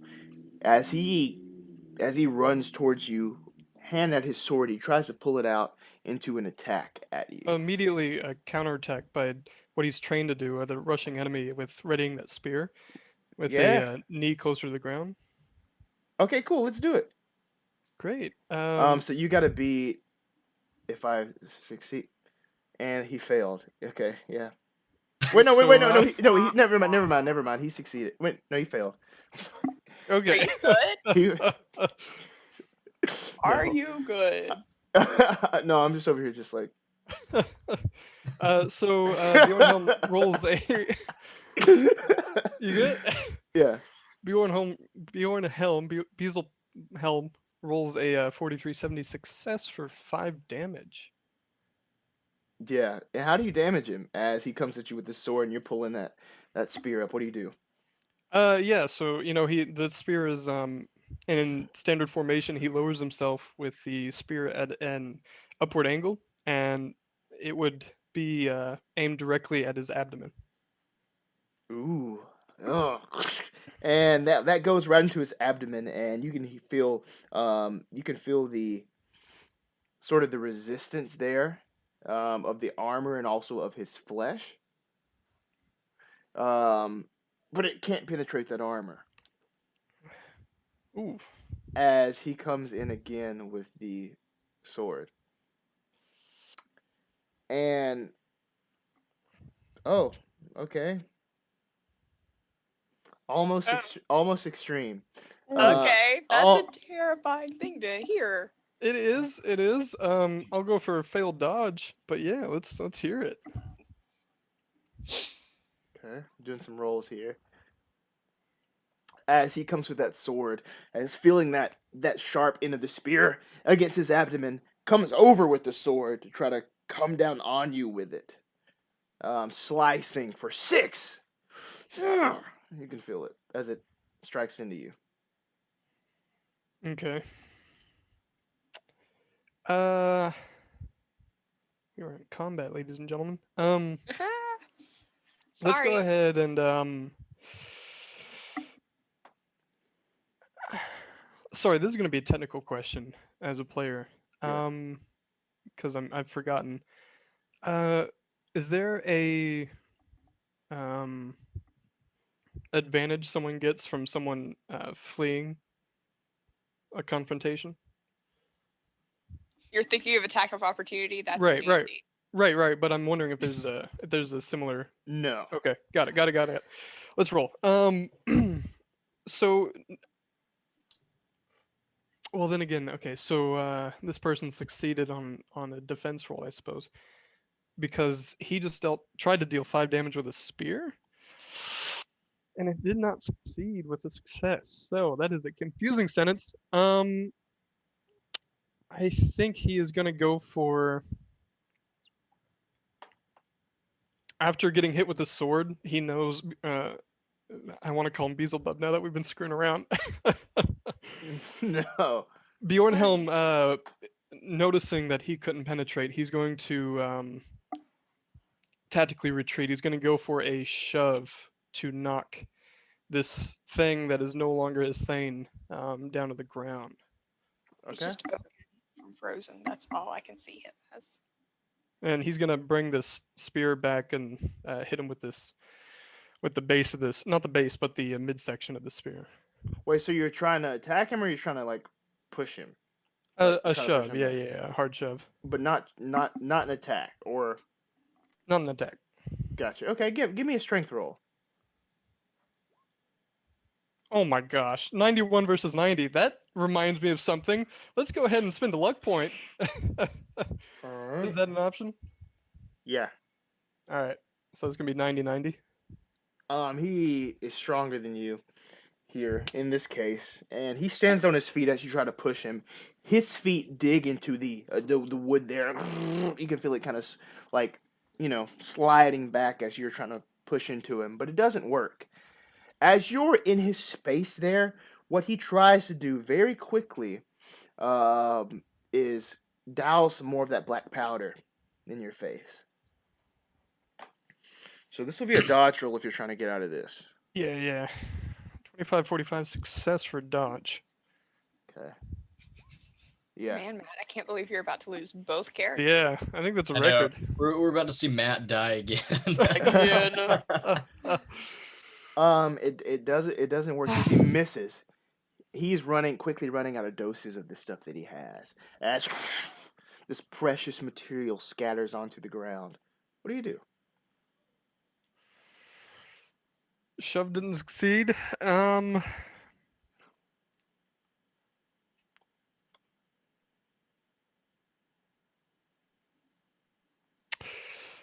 Let's try and go for a weak point that he might be akin to in combat, and see if we can't go for a leg here. Okay. With a spear. Okay, yeah. 2570 hard success for 6 damage. Great. Something tells me that's not going to do anything. Yeah, so you're aiming for that leg down there. You're really trying to get in there. His chain armor doesn't really cover exactly where you're hitting, but with that hard success, you're able to, with pinpoint accuracy, get down there into that leg area for 6 damage to him. As you can see, sort of like the blood start to ooze out from where you made entrance there, as he screams like that. Don't like that. Yes, like that. All right. He's gonna go for another. He's gonna go for another dose of powder. Ah, well, we failed to dodge. And with an extreme success, I rolled a 6 on that. Yeah. So this goes into your face, and almost immediately, what you see is this figure is almost frozen in time as you see the hand outstretched, Oswin, a menacing face. You can almost see the flecks of powder suspended in midair as suddenly it's just like miles away from you as you're almost thrown back through space like Doctor Strange, right? Into a pit of darkness. So everyone, I rolled this earlier. Let me see if I can go back. I rolled pretty badly on this, but everybody loses 3 sanity from this. Why? So it's 2d4. A d4 for every wait a minute. Let me make sure this is right. Yeah, I'm wondering how they're interfered Oh, wait. So with. let's see if more. Okay, so 2d6, 12, 1d4 sanity. Okay. So what I rolled was, it says I rolled 1d6 minutes per dose. I rolled a 2. So 2 minutes is how long each of you had these hallucinations. This is very mechanically speaking here. 1d4 points are lost per minute the drug is active. So So then I rolled 2d4 since it's for 2 minutes, and I rolled a 1 and a 2. That was probably very bad audio. So we just lost 3 sanity. Okay. So just 3. It could have been. Right. Yeah. I'm sorry, Hudson. I know that's probably a toll. What is your sanity at? Oh, I now have 90. I'm sorry. That's. I didn't expect you to take that much of a hit. Less than half of what you have. God almighty. I have 44. Are we allowed to transfer sanity to other people? It's like trading Venmo Pokemon. it to me. All right. So Can now I get some mental stability? It's like shout out to Harry Potter when they take their little the memory. Yeah. And Oh my gosh. And if in case you're wondering how he has 90 sanity, it's because in Pulp, depending on your archetype, you get like one sort of like highlighted characteristic, and his that he chose for his archetype, Explorer, you could choose power or something else. And of course, your sanity is tied to your power, so that's how that happened. 6 hours later. Oh shit. You awaken in this very cramped room. There is wood surrounding you. There's a bed at the far room of the corner, and your hands are all bound. as you lie on the ground together. But first, Bricius and Maerwynn and Bjornhelm, you all come to consciousness very slowly. Sure enough, there you are. Outside, you can hear the sounds of animals going crazy, dogs barking, cats screaming, farm animals braying, neighing, all of these things. The light, it's still there outside. Blue, purple, indigo, making its way through the cracks of the wood in the room you're in. The room is blue. Everything is this deep blue outside. What do you do? This the urge to make a stupid reference. We're gonna forgo that. Bjornhelm, Maerwynn, it seems your third friend is now the Thane himself. Are we all together? So we're all together. Yeah, y'all all together, yes. Okay. Ah. Piss. What? Yes. Well, he threw dirt in my face, and now I'm here. So I guess that happened to you too. No, it was more. We set a house on fire. Oh. That would do it. Yeah. It was the toffee, the toffee smell from the last time we dealt with this. I remember this. It wasn't dirt that he threw in your face. It was some sort of powders. That's what it made the same toffee smell. I guess there must have been some in the house. Oh dear. Well, as I see it, not much to get done while we're tied up. So I suppose it's time to get out of here. Are we tied up? Like, are we chained up? No, just kind of like bound loosely with this this sort of scraps of like thick fabric that are around your Where's my dagger? belt. Belt. I'm just gonna kind of say, can one of you grab this? Kind of idiot kidnapper leaves us with a sharp weapon. Literally, they're not smart. It's fine. Uh, Wait. What kind of an idiot kidnapper? They want us to get free. It's a trap, right? Keeper, could you please describe what Bjornhelm can see in this room? In this room, there's the bed at the far corner of the place. Okay. It's very bare. Other than that, there is one of those like cooking pots on like the opposite end in here for some reason. There also seems to be just other sort of assorted junk. Like there's like a small table, a chair that's kind of like on its side. It's just like a bunch of pieces that have all just been kind of thrown in here. You So thought he it was wouldn't. Go ahead. you can give me an education roll. Yeah, does he know the interior? Does he recognize? Oh, got you. This might be someone. Give me sorry, give me that's an the wrong one. give me an education roll. Yeah. 4740. Could I give luck points to that? Yes. Great. We'll spend 7 luck and turn that into. Sorry, not that. Turn that into 40 versus 40. You're still in the Thane's compound. All of you have been brought to the second floor, and you're tucked away in a room here. Would I know this room? You've never seen it. Or is it just a room? Okay. Bjornhelm will go ahead and express to the others where we're at. It seems we're still in the compound. The way I see it, there's not a whole lot to get done while tied up. So, can he go ahead and try to bring this this bounding down across his knee and break that off? Wait, are we bound with our hands in front or behind?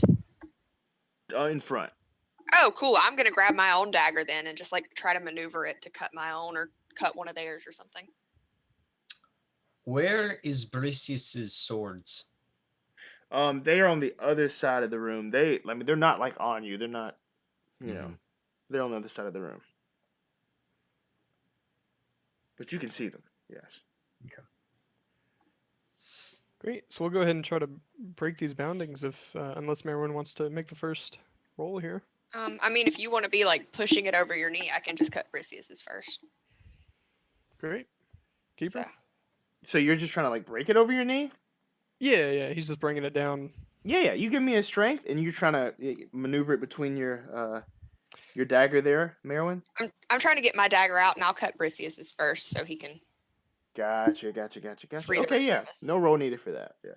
Yeah, so we got a 69 or 6590 strength roll. Nice. Dagger. Go ahead and try to bust this roll. Bjornhelm, the gentle giant, with all the force that he has, you can see the seams tearing at first as it resists, but then gives.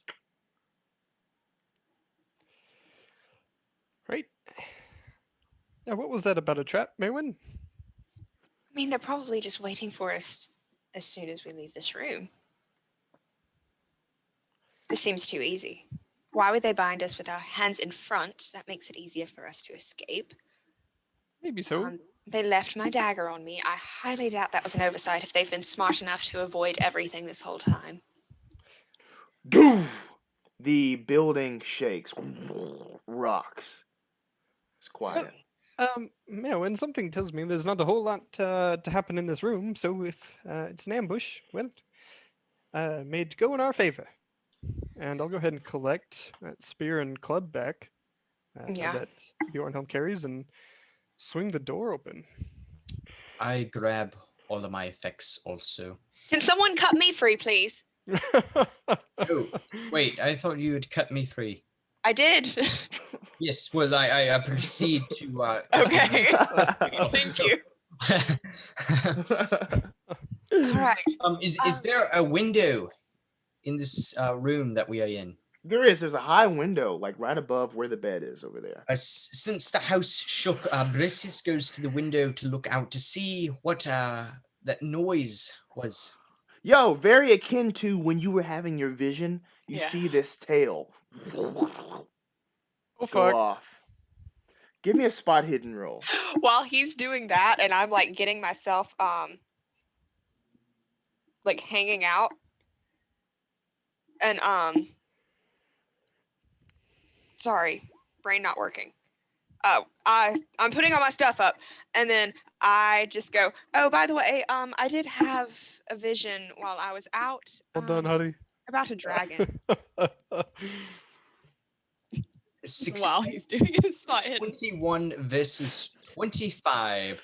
A third time. 3 spot hidden successes. And okay, very nice. By game, I mean the entire game. The entire 10 episodes. Yeah. So as you're looking out, you can see... So let me see if I can kind of position you on this little map here.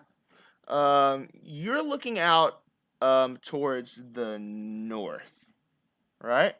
Mm-hmm. You can see the parish church flattened. Looking out this window, that shit's flat. You can see bodies strewn on the ground, seemingly dead, but it doesn't make any sense because there's still other people around, and they don't seem to be freaking out or assisting these bodies. It's hard to really make out what exactly is going on from here. But that's what you see. The sky, oh so deep and dark. The air, almost as if it's a vacuum, sucking from outside.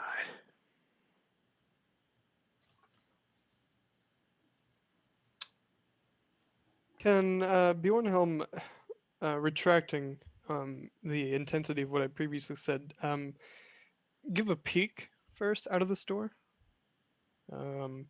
Just kind of cracking it open, checking to see what's outside. What's in sight?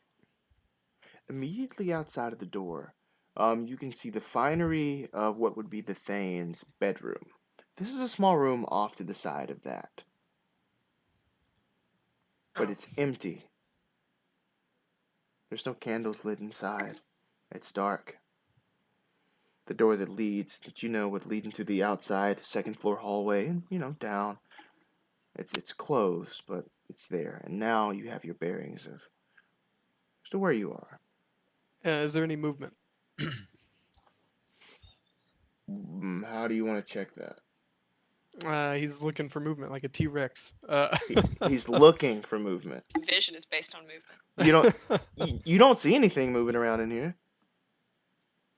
Can he listen for maybe footsteps because he doesn't have a good sight? Yeah, you can. You can. Great. 21. Nope. 3950 success. So as you're listening, those keen guard ears.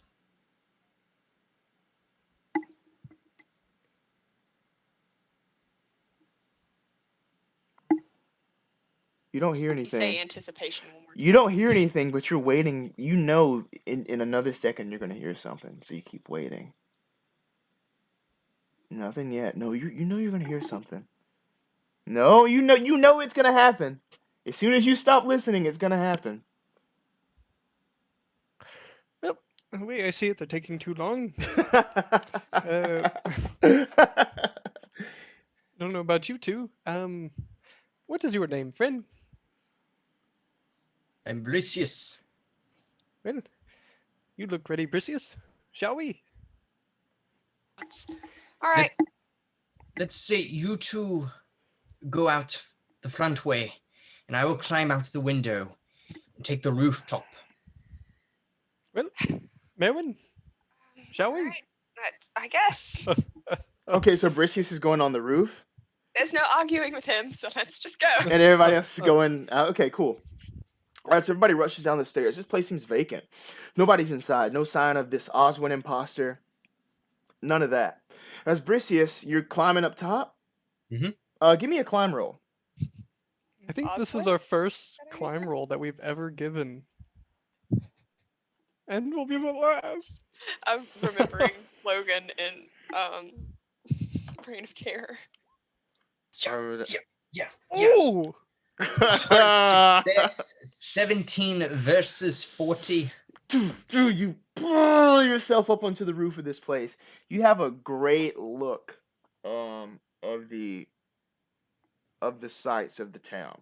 Now the Thanes compound sits on this hill, kind of right in the center of everything. From where you're looking here, straight ahead, you what you would see is you recognize some things. The main thing you recognize is the blacksmith, kind of down the hill in front of you. That's the thing you see.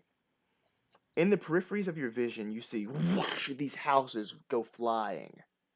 Bodies with the houses flying, and the wood and timber crashing on the ground as this almost like a large piece of leathery tarp like batters by in the periphery of your periphery and then goes away. Downstairs, Maerwynn and Bjornhelm are making their way outside. Doosh, the door pushes open. You see the terror of Totburh.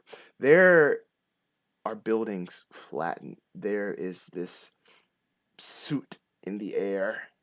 But the Vikings are still there. All around you.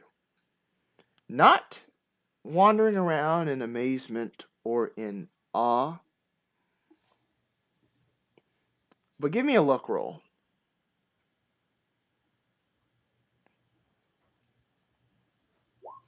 Ooh, 1062 extreme. 9746. Okay, so Can she spin luck points for her luck roll? I don't even have enough. That's wait, the worst wait, part. wait, what? That doesn't make no sense.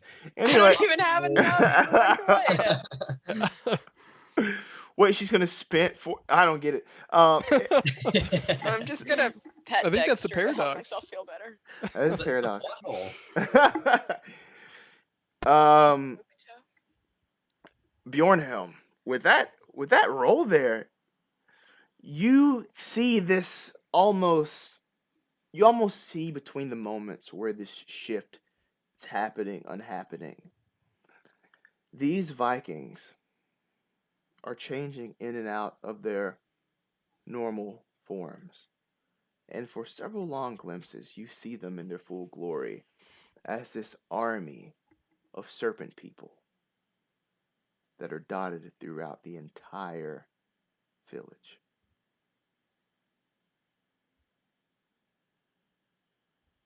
Proud of yourself, Hudson? I'm kidding. And from your seat, Bricius, you can see this too. All of these people, serpents. Every one of them. Are there any buildings standing? The one you just came out of, and several others that are dotted there. A couple places in the market are still up, but it's almost as if something has been drugged through, and in this path is the decimation. Mog. Huh? No. There is a chanting, very low from all of these raiders.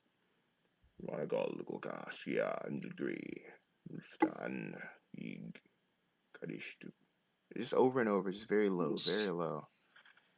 But it's happening.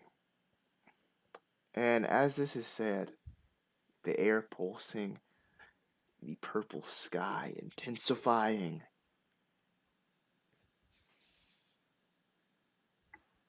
It descends. You see a large reptilian claw plant its stake into the ground. Another whoosh, yards away. This long body adorned with thorns on the back, and this long reptilian serpentine neck. Big bulbous eyes that go off in two directions. Yellow and red. Sharp fangs in this mouth and horns that protrude from the back of its head. This ginormous, no sort of back legs or anything, serpent drags its way through Totburh, causing all of this destruction. And you all see this. What do you do? Cry. I make that joke every time. I'm sorry. I mean, genuinely, I feel like Maerwynn freezes. Okay. And as you not like, okay, sorry, I was gonna say not like completely stoves up, but like she's running or something and just like kind of stops and just looks. Okay, so from everybody, sanity rolls. I don't know why I felt that one coming. Well, because you just saw it, a mythos beast. Thank Christ. 40 versus 44, success. If I see any reference to my very first Call of Cthulhu game, 73-55, failure. A success, 84 versus 90. 84 versus 90. 2 successes and a failure. Yep. Okay. Let me calculate this really quick. Oh no. I'm so scared. Why? Woo! Okay, count them 2 characters in one season. This really should be more that you would lose. But according to the Malleus Monstrorum, newest volume, we've seen it in our dream. You only lose 1 sanity if you succeed. What? I know. What? I don't know. I don't know. Like, yeah. All right. Now I'm at 89. This is out of character. I mean, obviously out of character. This I feel like there's an argument to be had between true form and then the physical form they take. Just saying. Oh yeah, this is Yig. Like this is from his sheet. And then if you failed, you lose all of them. No, if you failed, you only lose 3 sanity. Hell yeah. From seeing an elder god? Yes. It's just a lizard. Is he an elder god? Like, genuinely? Great old one. Great old one, yeah. Yeah. Cool. We're staring a great old one in the face, and we're just like, that's a little spooky. I guess it's a little spooky. This is an important quote from Ian. Yig ain't shit anyways. That's true. very true. It's very true. So Exactly. Like, yeah, there's some that are just like they just look like something we know. Yeah. But this is Pulp Cthulhu, so go and take his lizard ass down. You What do already you know. do? Take his What do you do? Bjornhelm is I- on his way. I take my necklace that is not going to work, and I aim that bitch straight at his head. Oh, you're gonna try to shoot him. And I don't do it. 75 versus 5. 75 versus 5. That is a failure. I like to think she just points it at him and it doesn't do shit. Literally, I'm just like, Yeah, you hold it out, this white little amulet, expecting, some big energy blast to come from it. yeah. No, it just oh. Bricius, what do you do? This is a piece of Okay. shit. So Bricius is on the roof. Where is the dragon or the drake or whatever in comparison? South. Google this and find out what's the proper term. It's working south, yeah. And where is Maerwynn and Bjornal? We're in hell. Thank Mar- you for asking. Maerwynn and Urinal are right outside of the entrance of the Thane's compound. So if you kind of walk out south, and if you keep walking, you'll get outside of those gates. So they're just kind of right below you south. But he's outside of the Thane's walls south. Okay, so just right there. I thought you meant like south, like close to the end of town, like at the bottom. No. Sort Okay, of like okay. residential. Amphitheater, by the way. Hmm? That's what it's called. It's an amphitheater. If it has wings and yeah. Anyway, Thank you, Carly. yeah, you're welcome. It was bothering me. So the Vikings have all changed to serpent people. And they're not doing anything. Like, they're not paying any attention. They're all heads down, kneeling, chanting.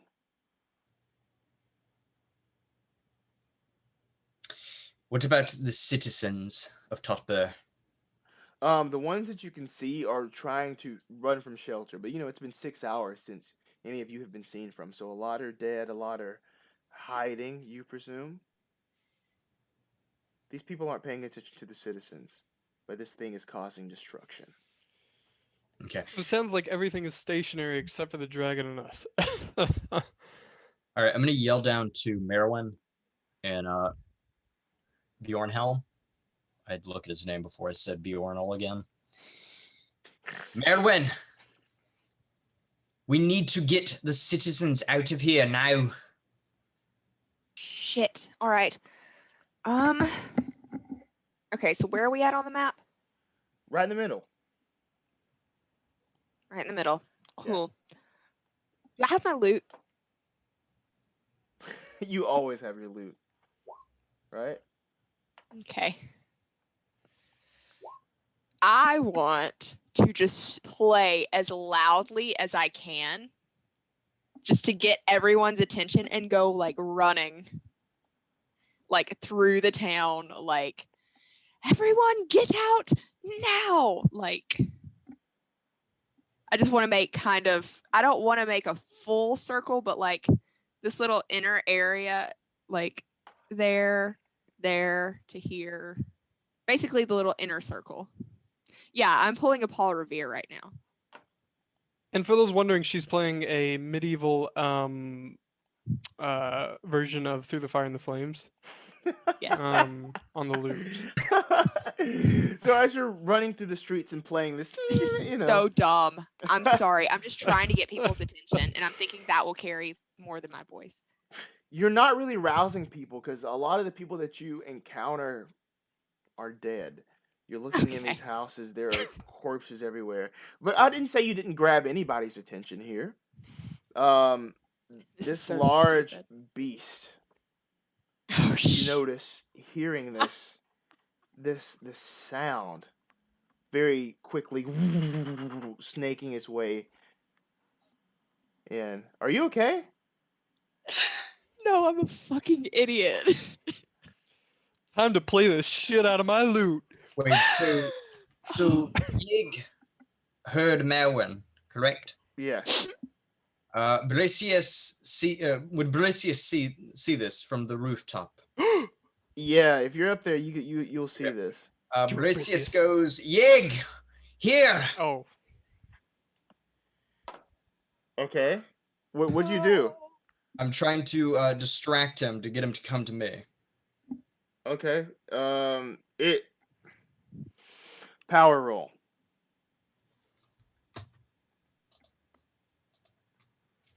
I'm gonna challenge Yig to single combat. Do a duel. Success 70 versus 90. Oh, son of a bitch. Okay, cool. So it grasps at Maerwynn. But I rolled a 99 versus 90.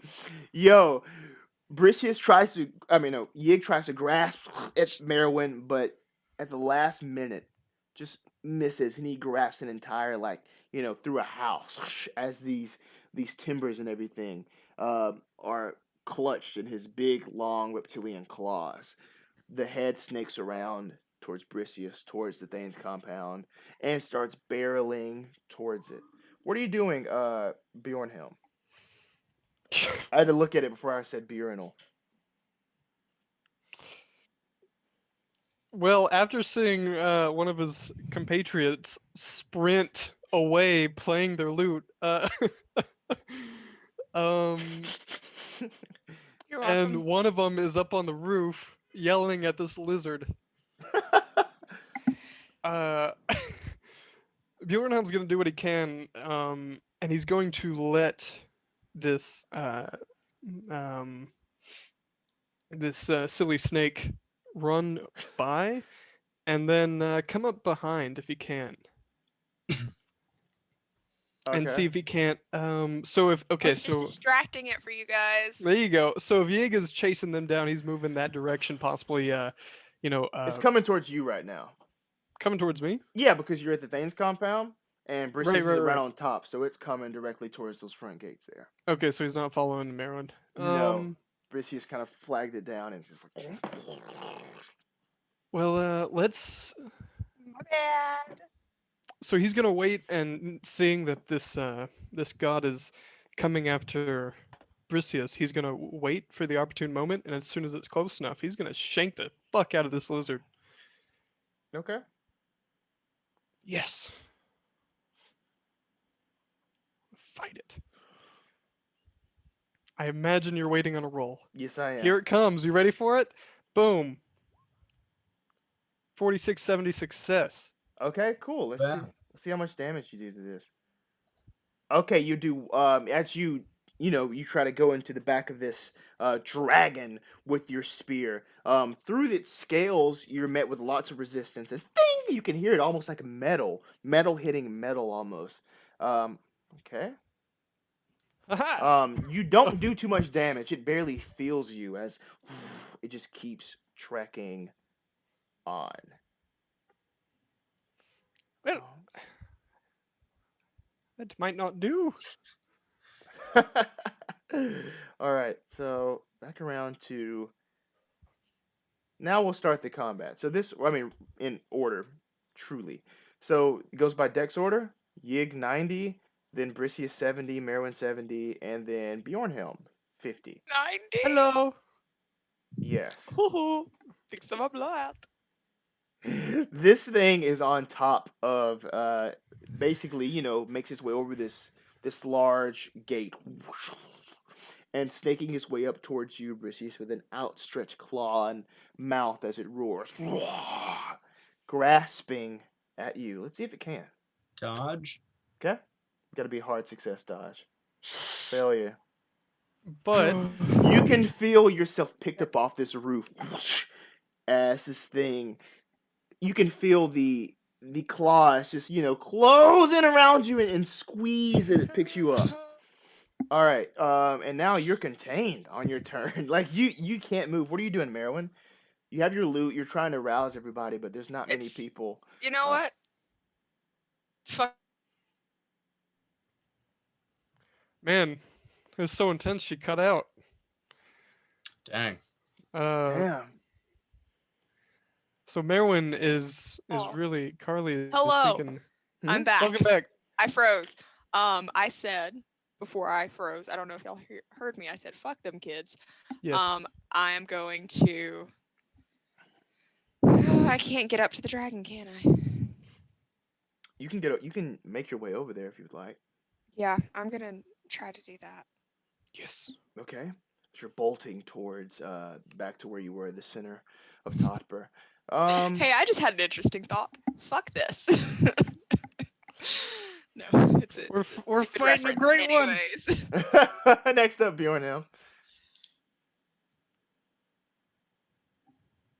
Bjornhill? Oh, yes. Fun. I heard B and thought you said Bricius and immediately zoned out. Okay, so you sat there like this.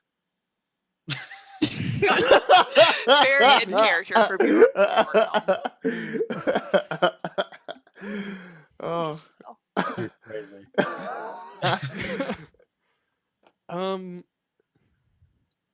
You know what? Leaves. Honestly, that's about where I'm at right now. You know what? Nah. Not today. Yeah, so he just barely did anything with that spear. It was that thick scales that just plated together like armor. Okay, Is well, what really did it. if he just experienced this armor, does he spot a weak point on this great one? Give me a spot hidden. I like that. And as soon 30-65 hard success. Okay, so what you notice Looking for so what you notice is like the belly is sort of like a different material, like a different sort of plating than the back, the immediate back. And that belly, it's also even more exposed kind of on the tail as the tail turns up, and you can really see the underside of this giant beast. It's more fleshy, like a yellowish fleshy, as opposed to the deep copper metallic scales in the back. And seeing that, as if he's looking for a break in a shield wall, he is going to run up to this tail that's near this back leg, and if there's a low point when he just reared up to grab Bricius, thrust the spear up into this tail here. Go ahead. Fantastic. Well, no lizards in my town today. 5170 success. It doesn't do it as this tail moving. So yeah, Matt rolled a 51 versus 70 success. I rolled a hard success, 20 versus 45 as Yig's tail. He knew I was coming. It's moving very quickly. So as he's moving up towards Bricius, and even though that's turned up, he's in constant motion, it seems, this thing is. Not a Yig. With Bricius in his clutches. Sorry, Bricius. It's going to try to close down and just squeeze. But it can't. It catches something in the soft palm of his hand is in pain. That's you can see its tongue exposed as it almost like squelches in like a sharp pain. And his grip loosens for a second there. Can I If that attack? was me, that would have been an extreme success against me, and I would have died instantly. Now is your turn, Bricius. To break free, it'll be either an extreme strength or an extreme dex. Well, how close am I to the mouth? How close you are to the mouth? Because I got a really stupid idea. Yeah, I know exactly what this idea is going to be. Listen, the mouth is really high above you, so it's. I'm trying to explain it. Like if this Shadow of the Colossus, this bitch. Do it. Come on. Start climbing. You're not that close to the mouth. I'll say that. It has a long neck, as you saw in that picture. Like imagine that It's distance. an amphitheater. Y'all can just Google that one. Yeah, so its head isn't really close to where you are. How close am I to the neck? I'd probably say 10 feet. Okay. Are there any weak points on the hands or the claws, the arm of the beast? It does seem to be softer within there as it tried to squeeze and almost like gave up as it was hit something sharp on you. Okay, I would like to use Excalibur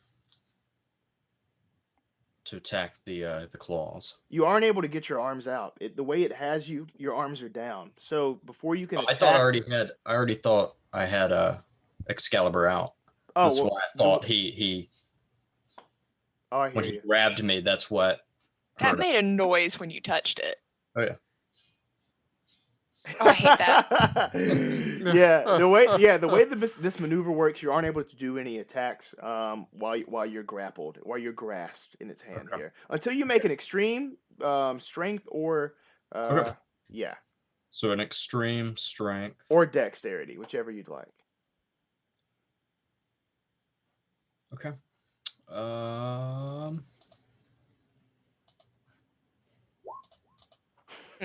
Wow.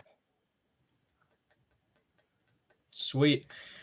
Failure. 49 versus 14. Oof. 14's not bad. Yeah. Maerwynn. Your turn. Still going. As you're I'm approaching. still going towards Bricius. Okay, as you're approaching the, what is your plan here? I'm just gonna stab it, I guess.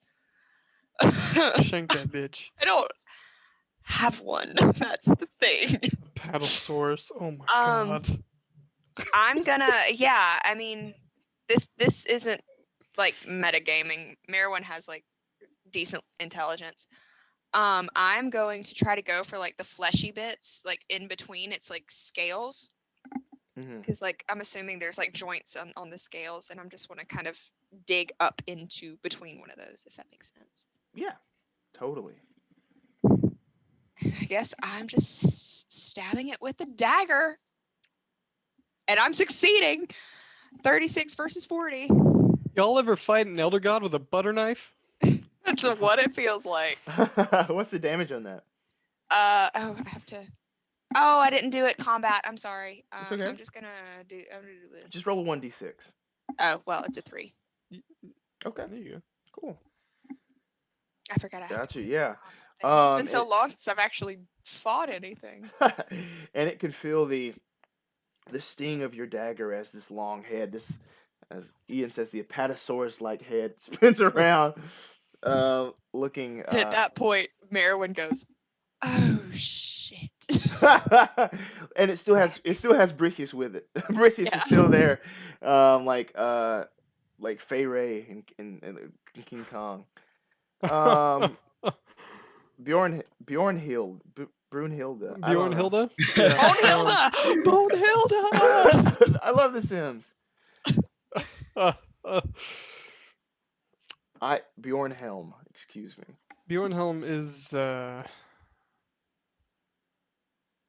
well, he's got one thing on his mind, and he's gonna do what he set out to do the last time, and he's gonna spear this tail. Another 5970 success. Ooh, okay, yeah. And this With one 9 actually does some damage. damage as you get in there. As it's spinning around, it is angry as it coils in pain. Can he immediately go for a dodge because he knows this tail's moving? He's scared of what's coming. Yeah. Okay. Okay, I'll give you.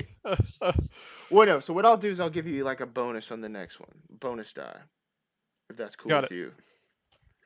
I'll spend 2 luck points to make that succeed. 47-45. Coming down to 45-45. Oh, so you're just rolling in advance? I guess. Okay. I'll do it again later if that's what you're saying. Oh yeah, so I was gonna say that you can just roll twice next time, but okay, got it. Okay, cool.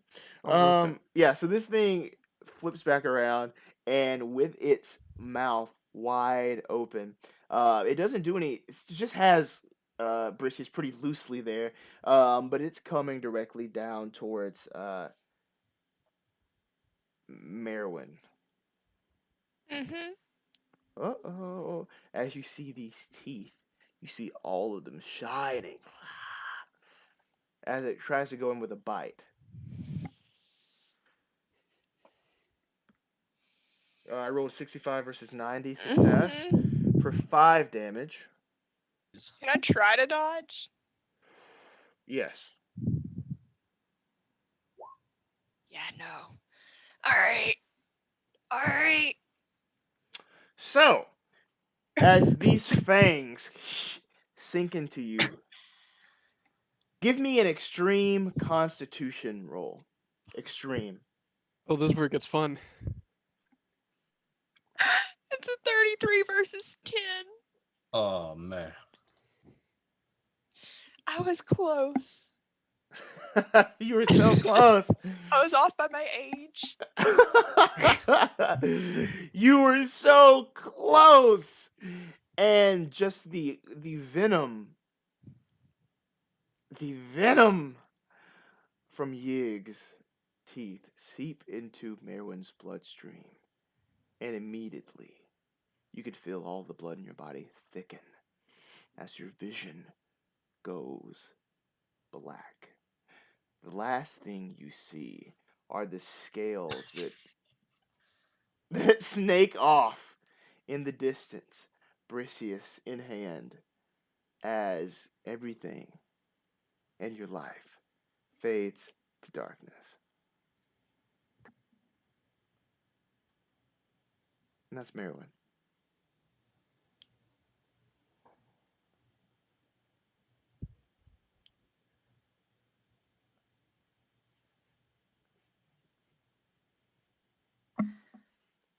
Bricius. Welcome. Extreme strength or extreme constitution? I mean, extreme dexterity, sorry.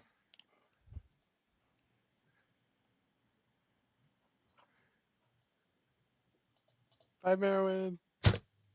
Oof. Failure. 41 versus 14. Okay, cool. Success. So yeah, for 8 damage as he squeezes with you in his hand. I do have my armor on. Okay. So let me roll that. So it's a D6 plus 1. So I was not doing that last time. I completely forgot about that. That's so fine. it's a D6 plus 1. So 6. So I only take 2 damage. Yes. But you can feel your bones being pressed together. Okay, great. Now is not Daniel, Bjornhelm. Yeah, he dead as fuck.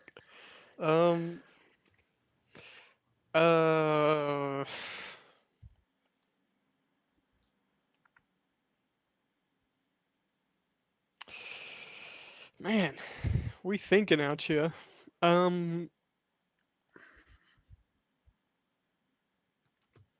You know, Bjornhelm has been fighting for Totburh all his life, and that's how he's gonna go out. So let's take another swing at this underbelly.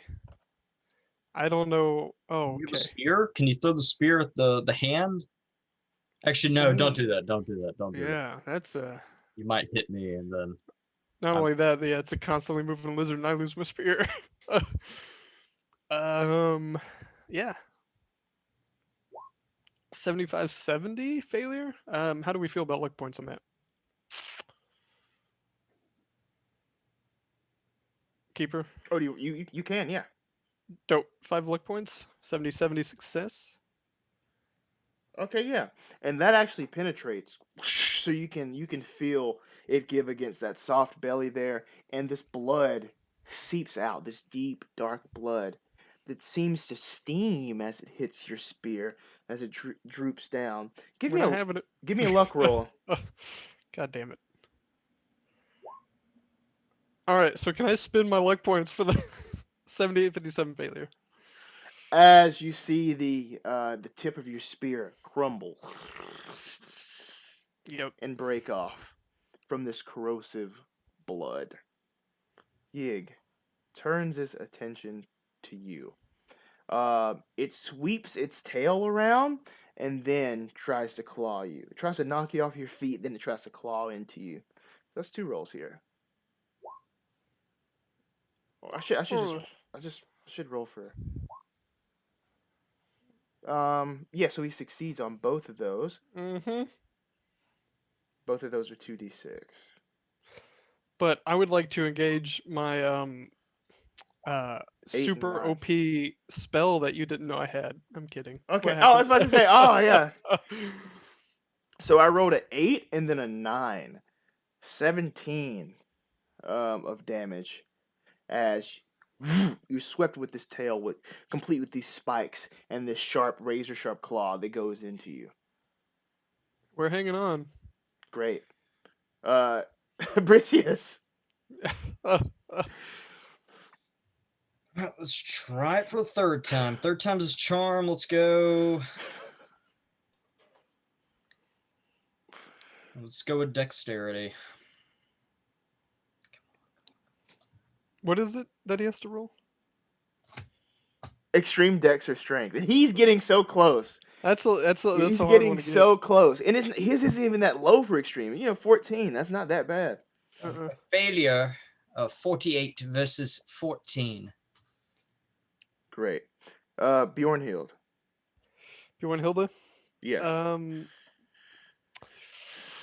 Bjornhild has lost his spear. He can see death calling. And all he has is a wooden club. Bjornhelm, aren't you a part of the guard? Yes. Would you know if there's any trebuchets or if there's any ballista? That's a good one, Keeper. What do we know? Give me an education roll. 65-40.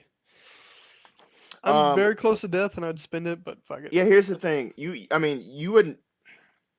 If there's something of that magnitude here, you don't know about it because you would have all been, up to date on it and using it against the Viking threat. Right.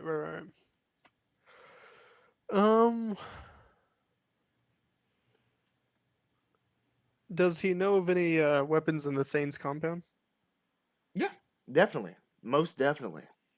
Let's see if he can't, in a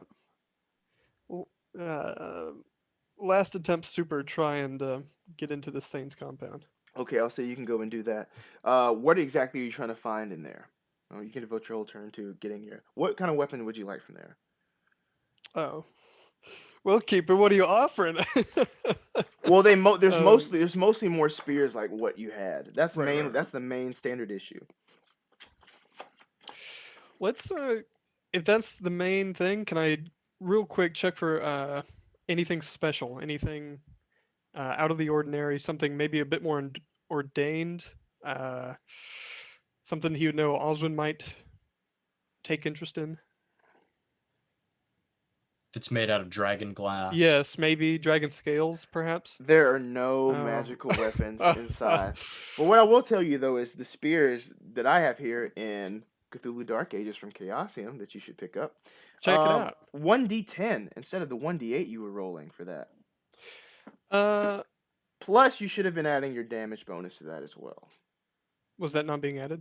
Mm-mm. Okay. I'll hook you up. Yeah, we can go back and do that just real quick if you'd like. Full, and then I'll give you the 1d10. So let's say you're able to go in and just get as many of those as you. I was about to say, let's if that's an option, can we just rack up this shit? Yeah. This is a large man, and he'd like to take as many as he possibly can here. Okay, cool. All right, back to Yiggy Yig. He's gonna try to close down once more. Oh gosh. Excuse me. All right. As he closes down again for 9 damage. Okay. 6 damage due to your. No, it'd be 5. Oh, 5. Yeah, plus 1. 3 plus 1, so 4. 5. Yeah, so 5. Great. All right. I'll take it. Back to you, Bricius. Hold on real quick. No problem.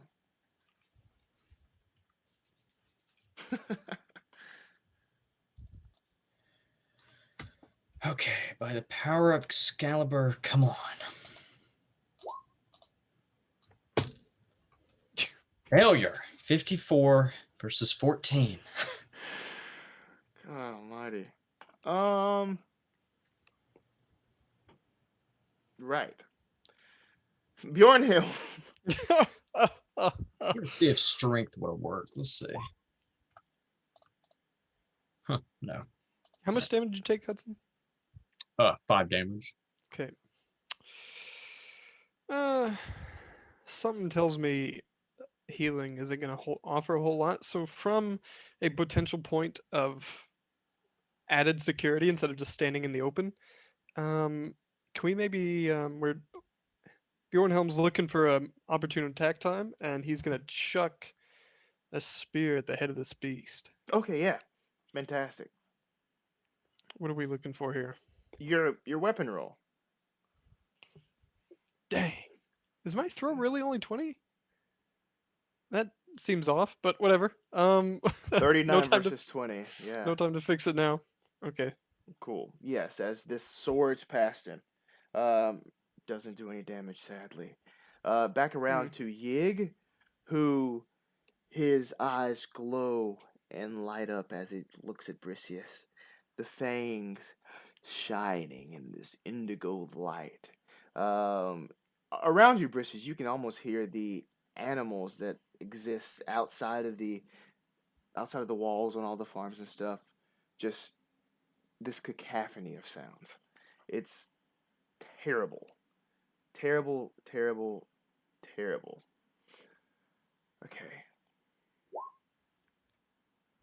Okay, I wrote a 44 versus 90 hard success as he goes in to bite Bricius.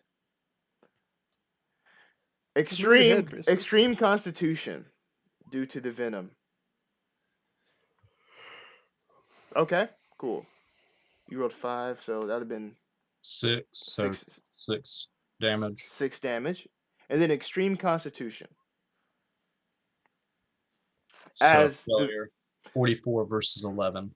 As the venom takes over your body, it goes into spasms, actually, as it starts to fade. Your body goes limp as your life is extinguished. Slipping away curiously and falling through the air is your sword. Before it could ever hit the ground, gone in a blink. It vanishes. It's Yig and Bjornhelm.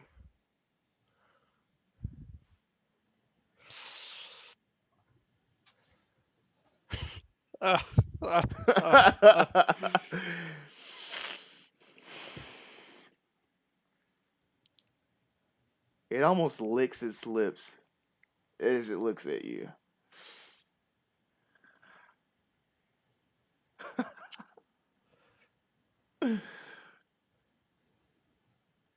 Well, seems you've killed my friends. But, you threatened Totburh. And, well, the way I see it, my old friend Daniel wouldn't like that very much. So, so be it. And he is going to take a knee, point one of these spears at it, and wait for it to maybe come down on him. And see if he can't get an attack in on the head of this thing. Okay, let me look at your... Where are you at HP-wise? Not good. He knows it. Okay. Where are you at HP? Tell the audience. Oh, yeah. So Bjornhelm is, his hit points out of 26, he's at 3, which isn't good. With this palm, whoo, directly down, crushing Bjornhelm. London. Oh God Almighty! Yo, tell them what just happened. Bjornhelm saw it coming apparently because he just rolled an extreme success versus Dodge. Yig's dodge. Sorry, versus Yig's regular success, which for those unaware trumps that. Yes, trumps it. Yo, how do you do that? Describe that. Describe this dodge as his hands coming down. Carefully. Well, he's surprising me. So he set up to die, and as he saw it coming down, juked the fuck out of this Lizard King and rolls. Yeah. As this large man, and he's gonna try and see if he can't. I guess get up on top of this hand. I'm literally pausing buying my Sims expansion pack right now to just. Okay. Yeah. He's gonna roll off and see my if he can God. jump on this hand here. Jump on the hand. Jump on the hand. Shadow of the Colossus. This thing. 2850 dexterity success. Is that what you're looking for? No. What are you doing on the hand? It's your turn. Oh yeah. He's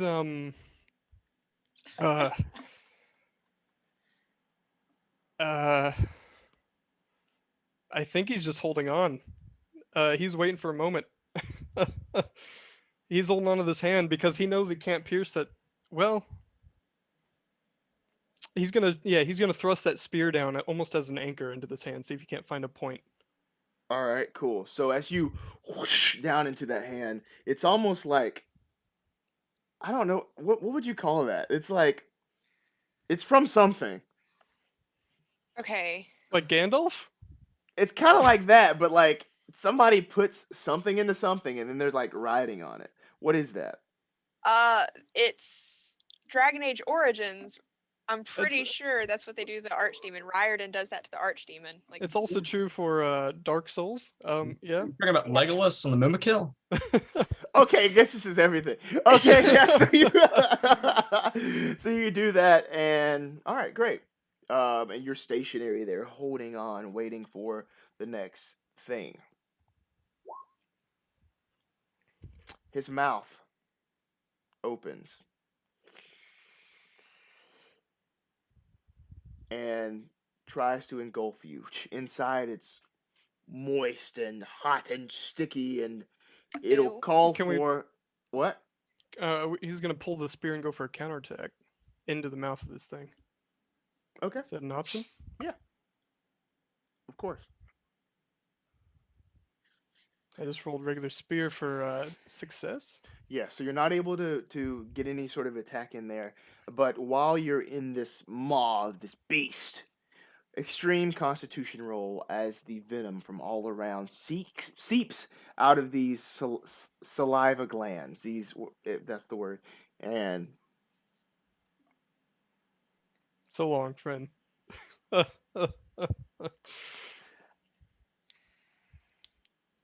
it burns and burns and burns you to your core as you melt away into nothing. This great old one swallows. And you are no more. This day didn't plan out. Didn't happen the way it was planned out. But it happened. Things didn't happen the way they were supposed to.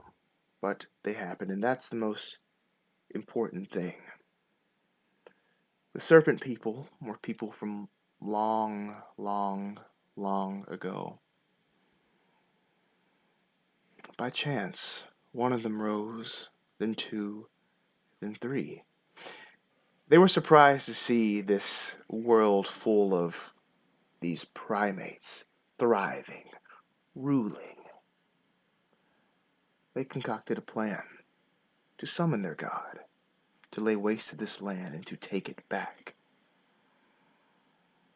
Bricius, Maerwynn, Daniel, and Bjornhelm were roadblocks in their plans.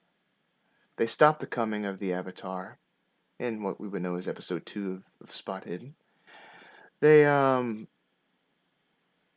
killed one of these original serpent men in the form of Delwyn. Roadblocks.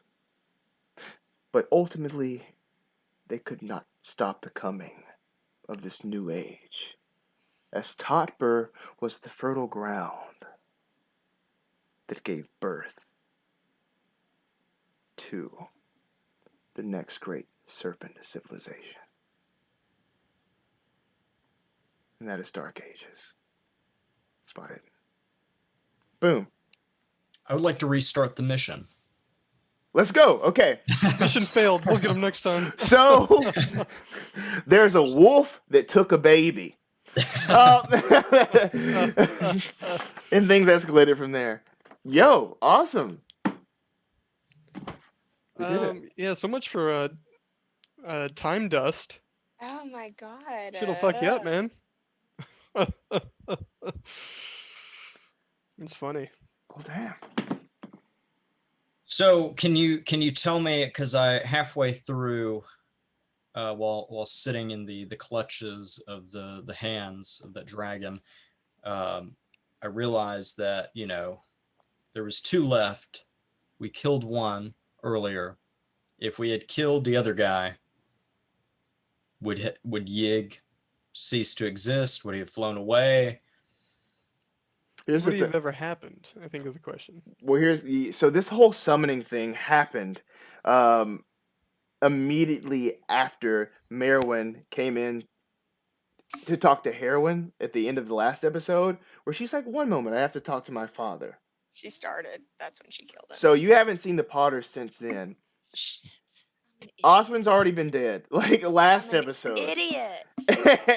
and yeah, if you go back and watch, I watched it earlier today, but Matt's like, don't leave him alone. Don't leave him alone. But that's where things really started. So by the time that we opened today with the foreboding purple and everything creeping in, the summoning had already taken place. But like, no I way. didn't see Maerwynn didn't see anything she could do at that point. So no, fair enough. Yeah, true.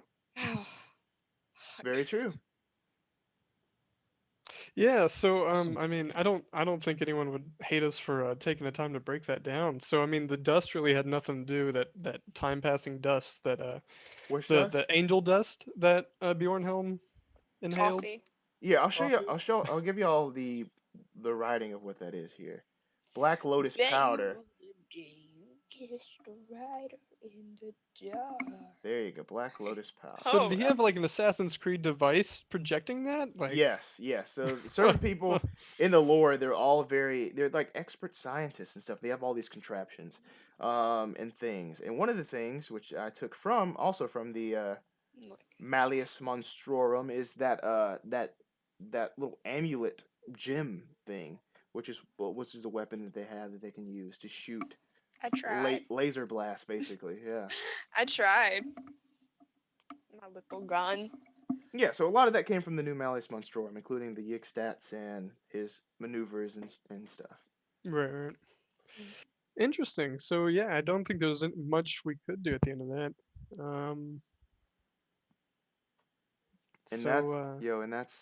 That's Lovecraft. That's the thing. What can you do? So, but okay, here's another thing though. What was the whole thing with your sword? What was your envisioning for that, Bricius? No, I thought that was perfect. And I had to put a little touch of that in there. But what was up with that? Yeah. So so when I came up with the character Bricius, I've already told London this and both Carly and Matt. So Bricius found a sword when he was in the Middle East, when he was in Jerusalem. And in this cave on the side of the sea, he found the sword and he named it Excalibur. And he carried it with him and everything. And it was just a regular sword and stuff. That's what he thought. But I kind of tried to make it to where it was kind of like the origin story of Excalibur. And so if I had died, I kind of wanted it to like vanish or be put into a river.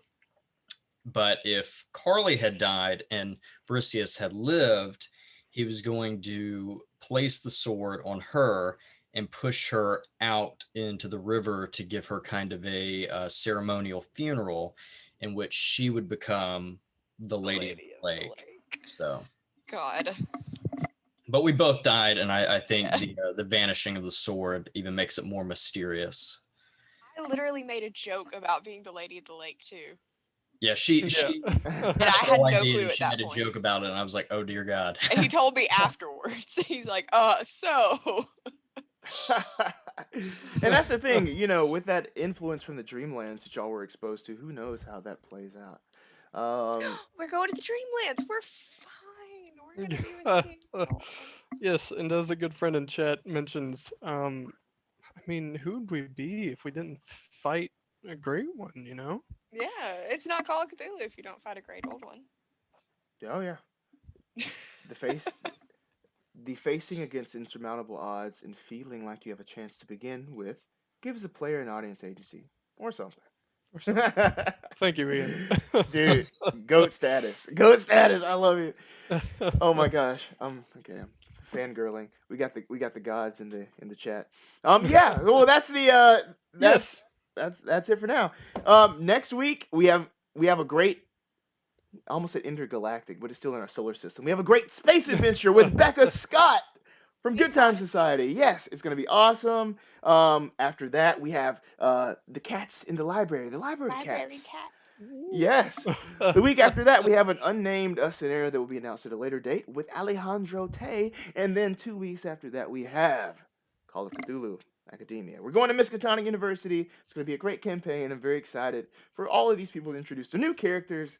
And yeah. Brownie points if anyone that isn't Jesse can guess what my character's major will be. Yeah, let's go for it. Yeah, wait, can anybody guess? I'm Jesse not doesn't giving count. any. She already knows. She gets insider information, I will say.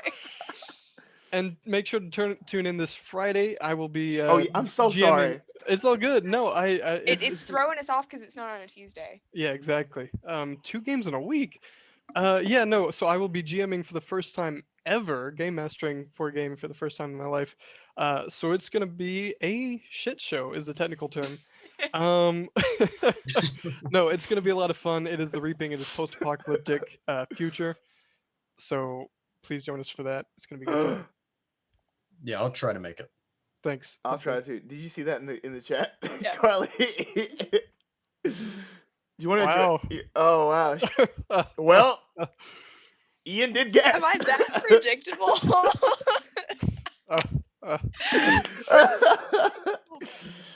Geology. Wow. Well, call the out.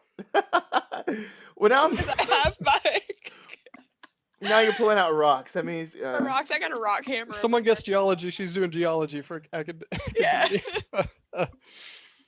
No, I do geology because that's my thing. It's not because it's what everyone does. I swear. No. A rock. No, that's what he said. He's like, no, it's what everyone does. I'm glad I'm not that predictable. I am a massive geology nerd. Oh my Now we're God. just talking. We are. We gotta change this. Just turned into a podcast now.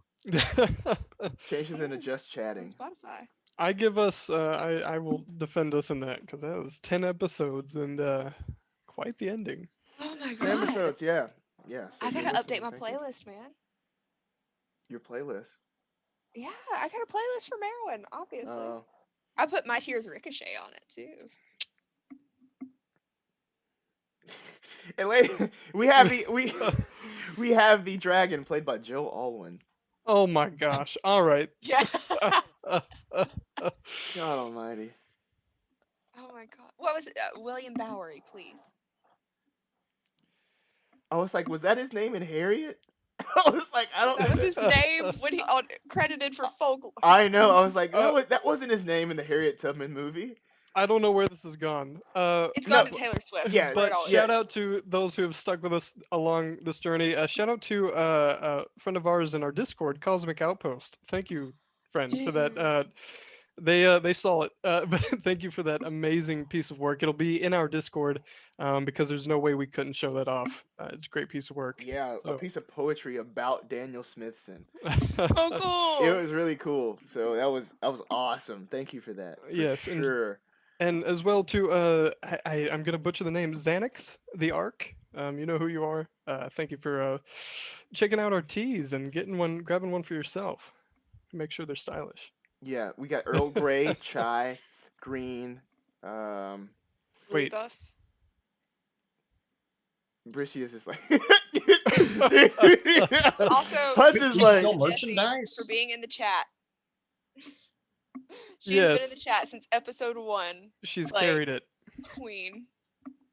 Thank you, Queen Jesse. shit.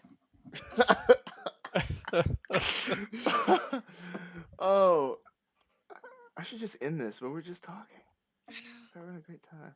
Well, I guess we can do this backstage. But yo, thank you for Spot Hidden. Thank you for watching us. Check out Chaosium. Pick up this book. Play this with your friends. Create your own adventures in Totburh or beyond. There's a whole chapter on other places that you can set this, such as, let me give you a little. I gotta give you a little taste of where else you can go, as well as a seed from this book that you can exploit. Excuse me. I'm just trying to. Excuse me. Everyone is okay. Here we go. You can visit. You can visit the land of Carlisle. Oh. Yes, originally a Roman border fort, Carlisle is known for its impressive stone walls. But the pain and suffering of those who died during the Norse raids left an indelible mark on the land. And now, the raiders sacrificed so many townsfolk through the vicious blood eagle rite that the streets were turned to mud. When night falls, it's said that the twisted parodies of people formed by the rotting entrails still go about their business as if they never died. So you can have Carlisle zombies as a campaign with this book. Y'all are like, what the fuck? That's pretty Get cool. the book. It's a good time. Good time. Awesome. Real quick, before you stop, I just wanted to say thank you real quick. Thank you to our keeper, London Carlisle, for hosting this for us and being a wonderful host, wonderful keeper. Yes. Thank you so much. We don't make it easy, and we appreciate your improv. We appreciate your talent. We do not. Hey, let's burn everything down. No. We when you said that London. tonight, I was like, please burn it. Please. We appreciate London's improv to compensate for our misguided good times. Anyway. Shout Thanks, out to London. Kotaro Bokuto for giving me the emotional support that I needed tonight. Best boy. Fictional. Love of my life. All right. What else can we think? Can we just keep But not going? creepy. Like, what else? All right, campaign 2. Let's start it now. I already got my character. I'll just make up one as we go. It'll be fine. Do you like big water jugs? Shout out to water. Shout out to Wyatt. Yo, we're clinging on for dear life here. We gotta go. We are. We All are. We gotta right. go. Bye, you guys. All right, peace, y'all. I have no control. We'll see y'all all next week. Yes. Thank you. There's the screaming goat.